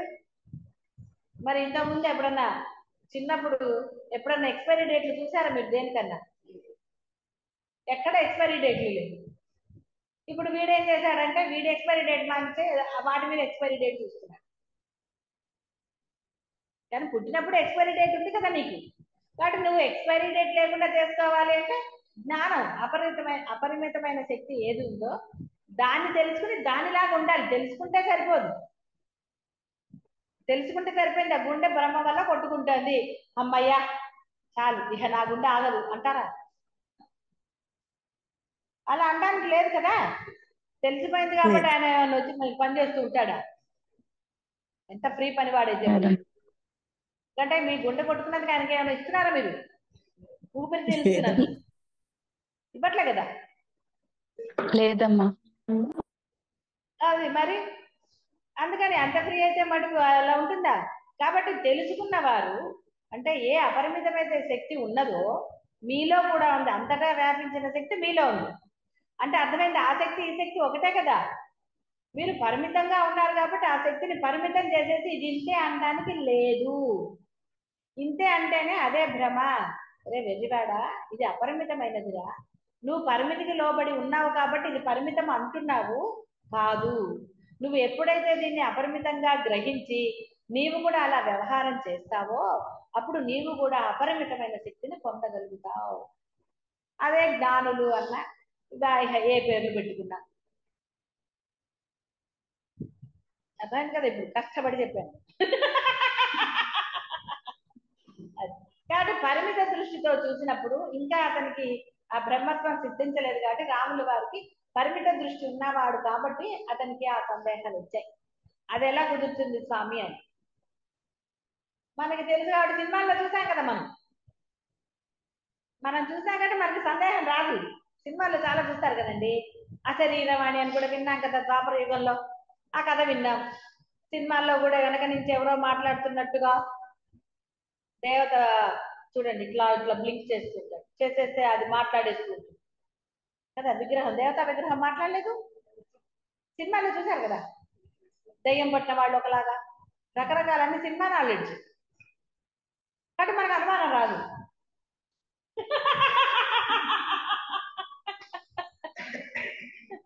కాబట్టి అది సినిమా నాలెడ్జ్ వెళ్ళకుండా అపరిమిత శక్తికి అసాధ్యమైనది ఏదీ లేదు. మాట పలుకులే కాదు ఏదైనా చేయగలరు. లేదా అంతంత ఉపద్రవాలు ఎలా వస్తున్నాయి, మళ్ళీ ఏమీ తెలియనట్టుగా అన్ని మామూలుగా ఎలా అయిపోతున్నాయి. పెద్ద పెద్ద ఉపద్రవాలు ఎన్ని వచ్చుంటాయి. మనం పుట్టక ముందు వచ్చాయి, పుట్టాక వచ్చాయి, ఇంకా వస్తాయి, తర్వాత వస్తాయి. కానీ మళ్ళీ అంతా నార్మల్ గా ఎలా అయిపోతుంది. పోయేవాళ్ళు పోతారు, ఉన్నవాళ్ళు ఉంటారు, అన్ని ఏదేదో జరుగుతున్నాయి అంది కదా. ఎంత మేరకు జరగాలి అంత మేరకే జరుగుతోంది కానీ అంతకు మించి జరుగుతోందా? సముద్రం గట్టు దాటి వస్తుందా యువతలకి? అలలు వస్తాయి కానీ సముద్రం ఎప్పుడైనా పరిధి దాటిందా? ఏ శక్తి ఆ సముద్రాన్ని ఆపింది? సముద్రం నీళ్ళే కిందకి లేవు కదా, పైకే ఉన్నాయి కదా. అలా లేచి వచ్చినప్పుడు మనుషులు కూడా కొట్టుకుపోయేదంత వస్తుంది అలా. మరి అది అంత దూరానికి వస్తుంది మళ్ళీ వెనక్కి వెళ్ళిపోతుంది. కానీ అలా వచ్చుంటే ఈ పాటికి అసలు భూమి అనేది అంటే మనుషులకి నివాసం ఉండేదా? మరి ఎలా ఆ యొక్క నీటి మట్టం పెరగటమో తగ్గటమో అసలు ఎలాగ అది బయటికి లేచి వచ్చినది మళ్ళీ వెనక్కి తీసుకెళ్లే శక్తి ఎవరిది? నీళ్ళు ఇటు వచ్చి వెనక్కి వెళ్ళాలని ఎక్కడుంది? అక్కడ ఏమైనా స్లోప్ ఉందా? సముద్ర తరంగము లేచినప్పుడు వెనక్కి వెళ్ళటం అనేది ఎలా జరుగుతోంది? ఊహకు అందుతుందా? మీ బుద్ధి పరిమితికి అందుతుందా? అది ఆ శక్తి అపరిమిత. మీరు ఆపగలరా? అసలు తరంగాలు రాకుండా ఆపగలరా? ఎందుకు తరంగాలు పెట్టాడు ఆయన అక్కడ? దానికి సమాధానం చెప్పగలమా? దేనికి మీరు చెప్పలేదు. ఎందుకంటే పరిమితికి లోబడిన బుద్ధి అపరిమితమైన దాన్ని అర్థం చేసుకునే కెపాసిటీ వాటికి ఉండదు. ఎలా అసలు అది? ఇన్ని సముద్రాలు ఉన్నాయి, ఎన్ని సముద్రాలు ఉన్నాయి మనకి? మరి ఒక్క సముద్రం పొంగితే ఎందుకు పొంగట్లా? నదులు పొంగుతాయి. నదులు పొంగుతాయి కదా. మరి ఇవన్నీ నది పొంగినప్పుడు నది ఎంత ముచ్చిది? నది పొంగిందంట. మరి సముద్రం ఎందుకు పొంగట్లేదు? తెలీదు.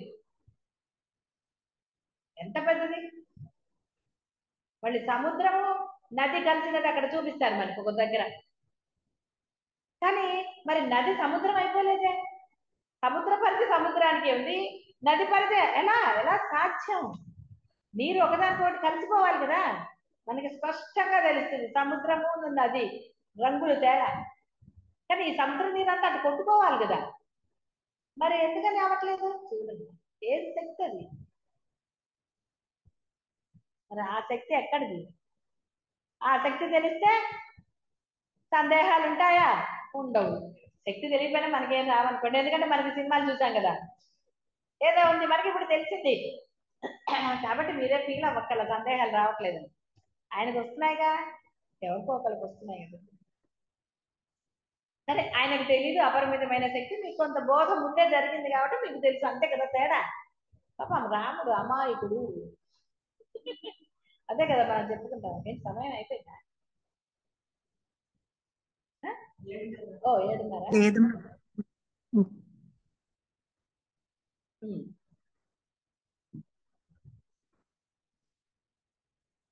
సరే, స్వప్నము స్వప్నద్రష్ట కంటే వేరైనది కాదు కదా. అలాగే ఈ జాగ్రత్తలో సిద్ధించుతున్న జగత్తులు కూడా ఆత్మ కంటే భిన్నం కాదు. నామరూపాత్మకం దృష్ట్యా చూస్తే ఇవి వాస్తవములు కావు, స్థిరములు కావు, ఇవి సత్తు కావు, అసత్తు కావు. ఇవి అనిర్వచనీయములై ప్రతిభాగ రూపమున ఆత్మసత్తాచే స్థితిస్తూ ఉంటాయి. అయితే ఒక రాయి విగ్రహం ఎలా అవుతుంది? ఓ చెక్క ఒక చెట్టుని కొట్టేసి మనకి కిటికీలు దర్వాజాలు ఎలా చేయగలుగుతున్నారు? చెట్టును చూస్తే మనకి అది తెలుస్తుందా ఎలా చేస్తారండి అది? మరి ఎలా జరుగుతుంది ఇదంతా?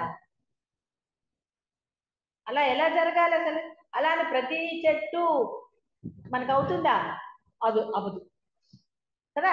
మన ఇంట్లో ఉన్న చెట్టు తీసుకొచ్చి మనం కూడా వాటిని ముక్కలు చేసేసి ఏమన్నా కిటికీ తయారు చేసేస్తామంటే అవుతుందా?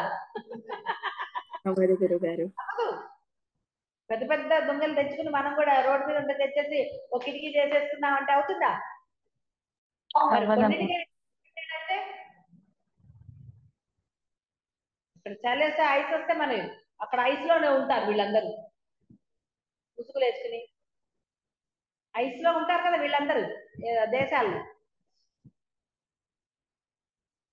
మరి బానే ఉన్నారే. ఐస్ లేక అయినప్పుడు కూడా బానే ఉన్నారు అక్కడ. దానికి తగ్గ ఏర్పాట్లు అంటే అవన్నీ ఎలా జరుగుతున్నాయి? ఇది ఇలాగే అని మన ఆకాశంలో మరి అమెరికా వెళ్తే ఆ డేటా టైమా ఎలా ఆకాశంలో ఒక రోజు ఎలా పోయింది? ఎక్కడికి వెళ్ళిపోయింది? దాని కిందకి మనం ఉన్నాం, మన పైన వాళ్ళు ఉన్నారని డైలాగులు కొడతారు. ఎట్టా పోతారండి ఇక కిందకి? అదొక ఇలా ఉంది అని అన్నారు కదా. అలా ఉన్నప్పుడు మరి ఇప్పుడు వాళ్ళు కింద ఉన్నారంటే ఇది విమానం ఇలా కిందకి వెళ్ళాలి కదా. కిందకి వెళ్తే ఏమవుతుంది? అప్పుడు భూమి ఎండ్ మనం చూసినట్టే అవుతుంది కదా. అక్కడికి ఎక్కడ వెళ్ళక్కర్లేదు కదా, అంతే కదా. భూమి విమానం ఎక్కడ ప్రయాణం చేస్తోంది? వాళ్ళకి మనకి ఆకాశం ఒకటేనా? ఒకటే. ఒకటే అన్నప్పుడు ఏమైంది? ఇది బంత్ అన్నారు, ఆకాశం చుట్టూ ఉంది అంటే ఇలా తీస్తే విమానం కిందకి వెళ్ళాలిగా. చూసారా? అందుతుందా మీ మేధస్సుకి? అందదు. వాళ్ళ వాళ్ళ మేధస్సుకి ఎంత పరిమితి ఉందో అంత మేరకు ఏదో చెప్పారు. గింజల గుట్టల్లో కొన్ని గింజలు ఒకే రీతిగా ఉంటాయి, మరి కొన్ని ఆకారం దృష్ట్యా వేరువేరుగా ఉంటాయి. బీజములన్నీ ఒకే రీతిగా ఉన్నా అవి వృక్షములుగా అయినప్పుడు వేరువేరుగా ఉంటాయి కదా, రకరకాలు కదా. కొన్ని ఒకటే గింజలు అంటే ఒకటి మనం సెలెక్ట్ చేసి పెడతాం. అన్ని చెట్లు ఒకే మాదిరిగా ఉంటాయా? ఉంటావు కదా. ఇలా భిన్నత్వం మనకి అనేక చోట్ల కనపడుతూ ఉంటుంది. ఆ భిన్నత్వం ఎలా వచ్చింది? ఎలా వచ్చిందంటే చెప్పగలరా? మన జుట్టు ఎందుకు తెల్లబడుతుందంటే ఏదో చెప్తారు. అందుకే ఎందుకు తెల్లబడాలి? రంగు వేసుకుంటే నల్లగా ఎందుకు ఉండాలి?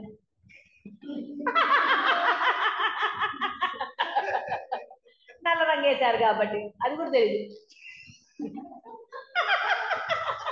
నేను రంగు వేసాను అది నల్ల రంగు అని చెప్పొచ్చుగా. అది కూడా తెలియదు కదా.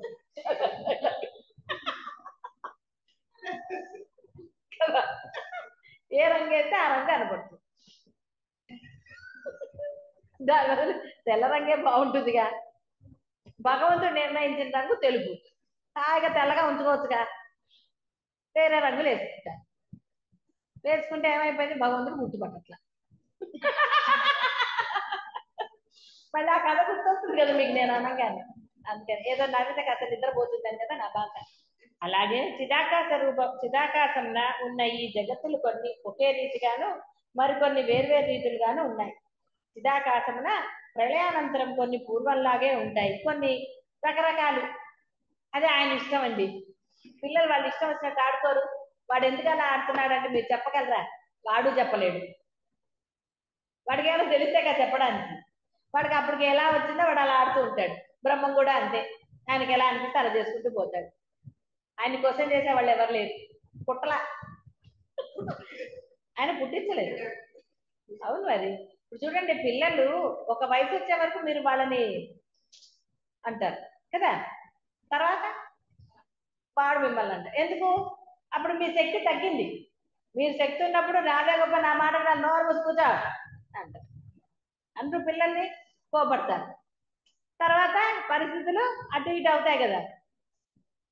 అమ్మ నీకేం తెలియదు, మాట్లాడకుండా కూర్చో, నాన్న చాలు మాట్లాడుకో అని అంటారు కదా. ఇప్పుడు అదే చిన్నప్పుడు అంటే ఊరుకుంటారా?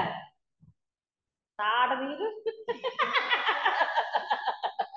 కనిపించేంత మంచి వాళ్ళ.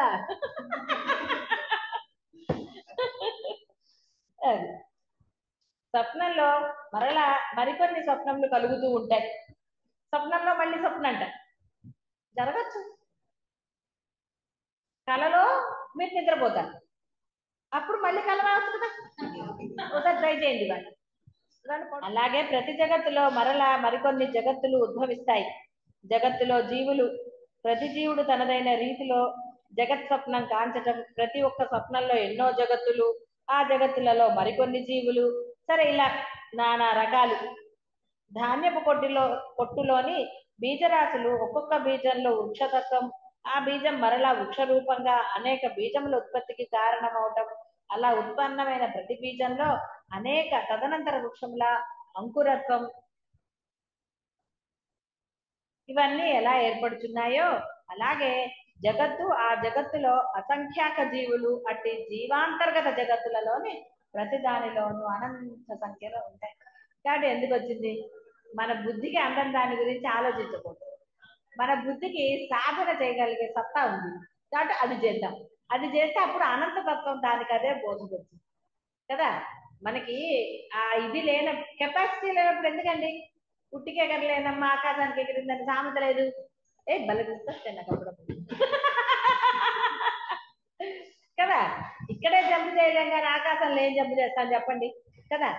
అందుకని ముందు ఎంత మేరకు మన శక్తి ఉందో దానికి ఇది చేస్తే సాధనకి మనకి ఇప్పుడున్న బుద్ధి కానివ్వండి, మన పరిమితి కానివ్వండి, ఏదైనా తెలివితేటలన్నా ఏదన్నా సాధనకి చాలా చక్కగా ఉపయోగపడుతుంది.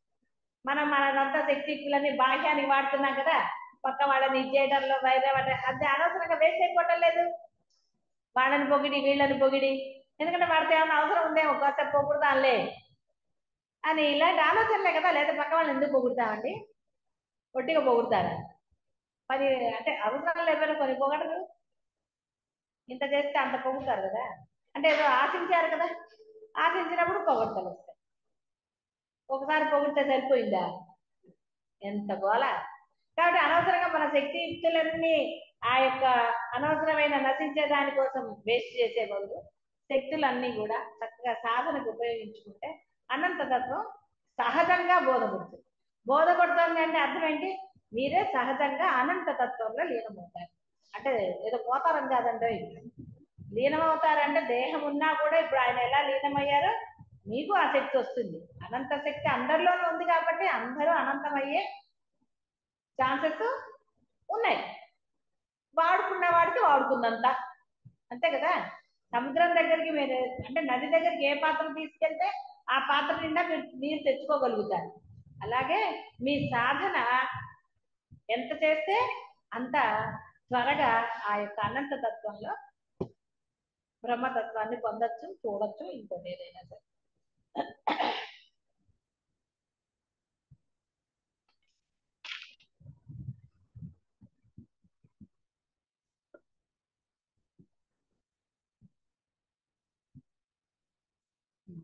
కాబట్టి జగత్తు నశించితే ఏమవుతుంది అని మనం అంటే భయపడమో లేకపోతే అందరూ పోతారని జగత్తు నశించినప్పటికీ ఇందులో జీవులందరూ వాస్తవానికి చిదాకాశ రూపులే కాబట్టి ఈ జీవులు చేతన రూపులుగానే ఉంటున్నారు. అంతేగాని వీరందరూ ఎన్నటికీ శూన్య రూపత్వం పొందరు. జీవులు అనగా అజ్ఞానముచే ఆవరించబడిన చేతనా రూపులే కదా. లేదు మీకు అజ్ఞానం ఉంది కదా అని మీరందరూ వేరే వాళ్ళ, ఆకాశంలో వెళ్ళాడే వాళ్ళు కాదు కదా. ఏదో పోల్చాడు ఆయన. కాదమ్మా. పోల్చాడు కానీ మీరు అదే అని అనలేదు కదా. అంటే వాటికి ఎలాగైతే ఇది లేదో మీరు అలా చేస్తున్నారు అని అన్నాడు. ఎందుకు? కాస్త బుద్ధిమాంద్యం తగ్గించుకుని కాస్త అన్నతత్వానికి పౌరుషంతో ప్రయత్నం చేస్తారని అన్నాడు పిశాచాలని. నిజంగా పిశాచాలైతే బోధ ఎందుకు వింటాయి? గురువు గారు కూడా భయం వేసి పారిపోరు. పిశాచాలకు చెప్పలేం కదా. కాబట్టి జీవులు అనగా అజ్ఞానముచే ఆవరించబడిన చేతన రూపులే కదా. కనుక వీరందరూ దేహం ఉన్నప్పుడు దేహ అనంతరము కూడా వారి వారి జగత్తులను స్వయం కల్పితంగా అనుభవిస్తూనే ఉన్నారు. పక్కపక్కనే నిద్రిస్తున్నప్పటికీ ఒకరి స్వప్నం మరొకరు ఎరుగజాలనట్లుగా ఈ జీవులు నిరంతరము పరస్పరము ఎరగజాలని తమ తమ జగత్తుల అనుభవాన్ని కొనసాగిస్తూనే ఉంటారు. నిద్రించిన జీవుడు ఏం చేస్తున్నాడు? ఈ దృశ్య దేహ సంబంధమైన జగత్తును వదిలి స్వప్న జగజ్జాలమును పొందుతున్నాడు. అట్టి స్వప్న జగత్తుతో ఈ ఎదురుగా కనిపించే జగత్తుకు సంబంధించని స్వయం కల్పితమైన స్వప్న జగత్తులో పగలు రాత్రి వ్యవహారములు మొదలైనవన్నీ ఆస్వాదిస్తున్నాడు. స్వప్న జగత్తులో కూడా త్రిలోకాలు ఉంటాయి. అసురులు, అదే స్వప్న జగత్తులో దేవతలచే హతులు. మీరు భావించారనుకోండి, సీరియల్ బాలభారతాలు లేకపోతే అవన్నీ వచ్చాయి కదా మధ్య. ఏమిటి సీరియల్ పేరు? రామాయణం లాగా ఇంకోటి ఏంటి, మహాభారత్ కదా. ఆ మహాభారత్ చూసి పడుతున్నారు. ఏమవుతుంది అప్పుడు? మళ్ళీ మీరు కూడా కళలో యుద్ధం చేస్తారు కదా అక్కడ. చేయరు? కనపడుతుంది కదా యుద్ధం. అక్కడ అందరూ ఏదో ఒక దాంట్లో ఉంటారు కదా. ఏనుగు గాను, గుర్రం గాను, సైనికుడు గాను, మంత్రి గాను వస్తుంది కదా. రాదా?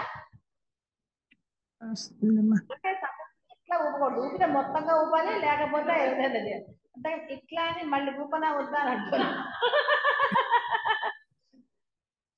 వస్తుందా రాదా?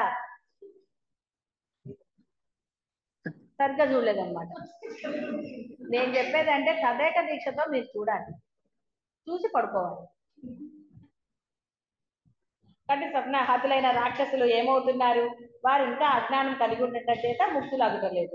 రజో సంబంధమైన ఉత్సుకత ఉండనే ఉన్నది కాబట్టి ఇటు శిలారూపులు అగుటలేదు, దేహ సహితులు కాదు. అట్టి స్థితిలో దేహ రహిత జీవులకు అట్టి దశయందు స్వప్న జాగ్రత్త స్థితి తప్ప వేరే స్థితి ఏముంటుంది? వాడు ఎటు కాకుండా పోతాడు కదా. పాపం కళ్ళల్లో రాక్షసులు చచ్చిపోయారు, లేకపోతే రాజులు చచ్చిపోయారు అంటే వాళ్ళకి మోక్షం వచ్చినట్టు అవుతుందా? అవ్వదు కదా. కళలో మీరు గనక సాధన చేసేసానండి, 1000 సంవత్సరాలు అయిపోయాయి, నేను సిద్ధి పొందాను అంటారా? లేదమ్మా. అలా కుదరదు కదా. ఏమంటే కళ్ళు రాత్రి స్వప్నాల్లో అంతా కూడా ఎక్కడ నేను కదలలేదు, మెదలలేదు, నాకు మెలకు వచ్చేసరికి ఒక 100 సంవత్సరాలు గడిచినట్టుగా అనిపించింది, నేను 100 సంవత్సరాలు సాధన చేసేసానండి, సిద్ధి పొందానండి అనగలరా? అనలేమమ్మా. కళ గురించి చెప్పినప్పుడే పోయింది కదా. కాబట్టి అమ్మ కళ గురించి చెప్పను అన్న మటుకు సిద్ధి వస్తుందా? ఎన్ని తలకాయ నొప్పులు జీవుడికి. కాబట్టి ఏ జీవులైతే మోక్షరహితులై ఉన్నారో, శరీర శూన్యులైనారో, చేతనాయుక్తులు వాసనా సహితులు అయి ఉన్నారో అట్టి జీవులు జాగ్రత్తను పొందనప్పుడు ఎక్కడ ఉంటారు అన్న ప్రశ్నకు సమాధానం నిద్రించి రాక్షసులు కూడా వారి వారి స్వప్న జగజ్జాలం యొక్క వ్యవస్థను అనుసరించి వారి స్వప్న జగత్తులో వ్యవహారంలో ఆచరిస్తూ ఉంటారు. ఒకవేళ వారి వారి స్వప్న జగత్తులో దేవతల చేతిలో నిహతులైన అయ్యారనుకో, అప్పుడు వారి యొక్క స్వప్నాంతర్గతమైన మరొక స్వప్నంలో ప్రవేశించి స్వప్న క్రియలు కొనసాగిస్తూ ఉంటారు. సరే ఇంత ఎందుకు లేదు కదా, అంత తలకాయ నొప్పి. కానీ ఇక్కడ అర్థం ఏంటంటే, చెడ్డవాళ్ళు అనుకున్నారు రాక్షసులు అనగానే. ఎందుకు రాక్షసులు అంటే ఏదో మనకి నల్లగా అలాగా ఏదో కనపడుతుంది కదా సినిమా నాలెడ్జ్. కాబట్టి రాక్షసులు అంటే ఎవరు? దుష్ట స్వభావం గల వాళ్ళే రాక్షసులు. మీరు అంటున్నారేమో వాళ్ళే కాదు, వాడు చెడ్డవాడు అన్నవాడు కూడా రాక్షసుడే కాదా? కాబట్టి అలా కూడా అనుకోండి, అలా కూడా అనుకో. కాబట్టి వాడు పడుకున్నప్పుడు వాడు ఏదో దేవతలు వచ్చి అంటే ఒక మంచి వాళ్ళ చేతిలో చనిపోయాడనో లేకపోతే ఒక క్షేత్రంలో చనిపోయాడనో అనుకుందాం. రాక్షసుల గురించి మళ్ళీ అదంతా దేవతల యుద్ధం ఎందుకు కదా. సరే పాపం వీడు వెళ్ళి ఒక క్షేత్రంలో చనిపోయాడు. చనిపోగానే వాడికి ముక్తి వచ్చేసిందా? వాడేం చేస్తాడు, ఆ కళ్ళ చచ్చిపోయి స్వర్గంకి వెళ్ళిపోతాడు. చూసారా, కళ్ళ ఇంకో కళ్ళ బయటకు వస్తాడా చచ్చిపోయాక? రాడు. కళ్ళ ఏం చేస్తాడు, స్వర్గంకి వెళ్ళిపోతాడు. ఎందుకంటే నేను క్షేత్రంలో ఎందుకంటే కథ చదువుంటాడు కదా. మనం చదువుకోలేదు దొంగ దీపం వెలిగించగానే శివలోకంకి వెళ్ళాడు అని. అందుకని వాడికి అప్పుడు నిద్రలో గుర్తొస్తుంది. అందుకని నేను క్షేత్రంలో చచ్చిపోయా కాబట్టి నేను స్వర్గానికి వెళ్ళాను అనుకుంటాడు.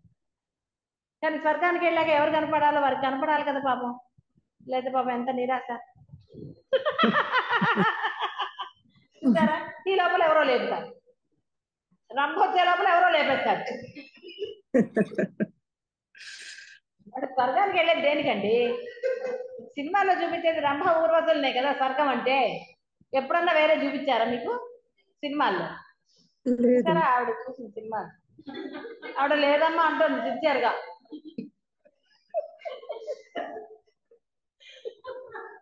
ఏం చెప్పాలి వీళ్ళకి?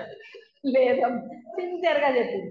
అసలు స్వర్గం అంటే ఏంటో తెలిసాక వాడికి తెలియదు కాబట్టి వాడు రంభ ఊర్వశం చూపించాడు, ఓ డాన్స్ పెట్టాడు అక్కడ. నరకం అయితే మళ్ళీ అన్ని చూపించాడు చూడండి. నరకంలో నూనెలో వేసి మసాలా తిప్పినట్టు తిప్పడం అన్ని చూడలేదు. మరి స్వర్గంలో వేరే చూపించారు, ఒకటి రంభ ఊర్వశల్ని చూపించారు. అవును అంటుంది ఆవిడ. ఇక్కడికి ఎప్పుడో స్వప్నం కూడా వచ్చుంటుంది.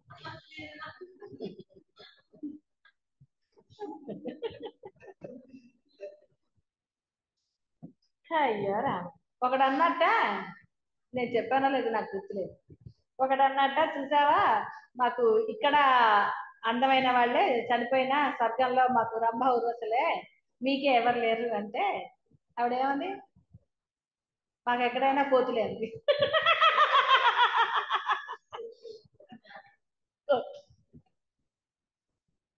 జోక్ సరిగ్గా గుర్తు రాలేదు, మళ్ళీ గుర్తు వచ్చాక మళ్ళీ చెప్తా. ఏదో మిస్ అయ్యాం అక్కడ. ఆడవాళ్ళు అన్నారు అది గుర్తు రావట్లేదు. సో మొత్తానికి ఏంటంటే ఆవిడ సినిమాలు చూశారు. ప్రస్తుతానికి అది టాపిక్ చేసుకో, ఎందుకంటే ఇది మర్చిపోయా కదా మరి ఇది. గుర్తు రావట్లేదు. సరే క్లాస్ అయ్యాక ఆలోచిద్దాం, టైం అయిపోయింది. క్లాస్ అయ్యాక జోక్ గురించి. కాబట్టి ఇక్కడ స్వప్నంలో మళ్ళీ స్వప్నం వచ్చింది కదా, అందుకని రాలేదు అనడానికి ఏం లేదు. కొంతమంది చచ్చిపోయామనగానే గబుక్కులు లేచి కూర్చుంటారు, కానీ కొంతమంది అమ్మ స్వర్గానికి వెళ్ళొచ్చు కదా అనుకుని వెళ్తారు. కాబట్టి ఇలా రకరకాలు ఉంటాయి. అంటే వాడి యొక్క మనస్థితి అనండి ఇదనండి ఏదైనా సరే రకరకాలుగా ఉంటుంది. కాబట్టి ఇవన్నీ కూడా కొన్ని ఏదైనా నిజమైంది అందులో. వాడు చనిపోవటము అబద్ధమే, వాడు స్వర్గానికో నరకానికో వెళ్ళటము అబద్ధమే, అన్ని అబద్ధాలే. మళ్ళీ ఎక్కడున్నావురా అంటే, కాబట్టి ఈ జగత్తులో నువ్వు ఎన్ని కష్టాలు పడ్డా బాహ్యంలో ఎన్ని చేసినా నువ్వు అనుభవించవలసిందే. అంతేగాని అందులో ఏం మార్పు రాదు. డబ్బులు వస్తే మటుకు అనుభవించేవన్నీ, కష్టాలు అవన్నీ ఉండవని అంటారా? డబ్బు లేకపోతేనే కష్టాలు ఉన్నాయా? డబ్బు చెప్పలేము ఎవరికి ఏ కష్టాలు రాసి పెట్టాడో. డబ్బున్న వాళ్ళకి అది ఇదని మనకి ఎక్కడన్నా ఏది రాలేదు కదా, రాజ్యాంగంలో ఏం లేదు కదా, చట్టబద్ధం ఏం చేయలే కదా. కాబట్టి మనకి అది అది అనడానికి లేదు. కానీ అసలైన చైతన్యం అంటే బ్రహ్మము తెలుసుకున్నవాడు ఉన్నది అదే అని తెలుసుకుని ఆ అనుభూతి పొందిన తరువాత స్వప్నము నిజమే, నాకు కనపడేవన్నీ నిజమే, కాబట్టి నేను లాకర్లోనే పెట్టుకోవాలి, వీలునామా రాయాలి, ఇలాంటివన్నీ భ్రమలు. అవి ఉండకూడదు అని చెప్పడానికి. అవన్నీ ఉండవంటే ఉంటాయి, చేసేవాళ్ళకు ఉండవా? ఉంటాయి. చెయ్యకూడదని అనట్లేదు, మళ్ళీ బాగా గుర్తుపెట్టుకోండి, చాలాసార్లు చెప్తాను ఈ మాట. చెయ్యకూడదని అనట్లేదు, దాని మీద తాపత్రయం ఉండకూడదు. చేస్తావా చేసాయి, పని అయిపోతుంది. దానికోసం ఎప్పుడో అంటే నువ్వు వెళ్ళేది ఎప్పుడో నీకు తెలుసా? బ్రహ్మం అయితే తెలుస్తుంది కానీ బ్రహ్మంగా కూడా తెలియదుగా. కాబట్టి నువ్వైతే ప్రయత్నం అయితే చేయాలి కదా బ్రహ్మం అవ్వడానికి. తెలుసుకోవచ్చండి ఎప్పుడు పోతాము. సాధన చేస్తే ఏంటి ఆ మంచిగా సాధన చేసి మీరు బ్రహ్మం అయ్యారనుకోండి, తెలుస్తుంది మనకి ఎవరు ఎప్పుడు పోతారో కూడా తెలుస్తుంది. బాగుందా ఇది ఐడియా? ఇవాళ స్వప్నం గురించి చూద్దాం.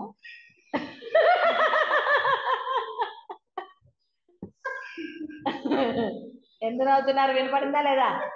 వినపడి నవ్వారా, వినపడకుండా నవ్వారా? వినపడిందా?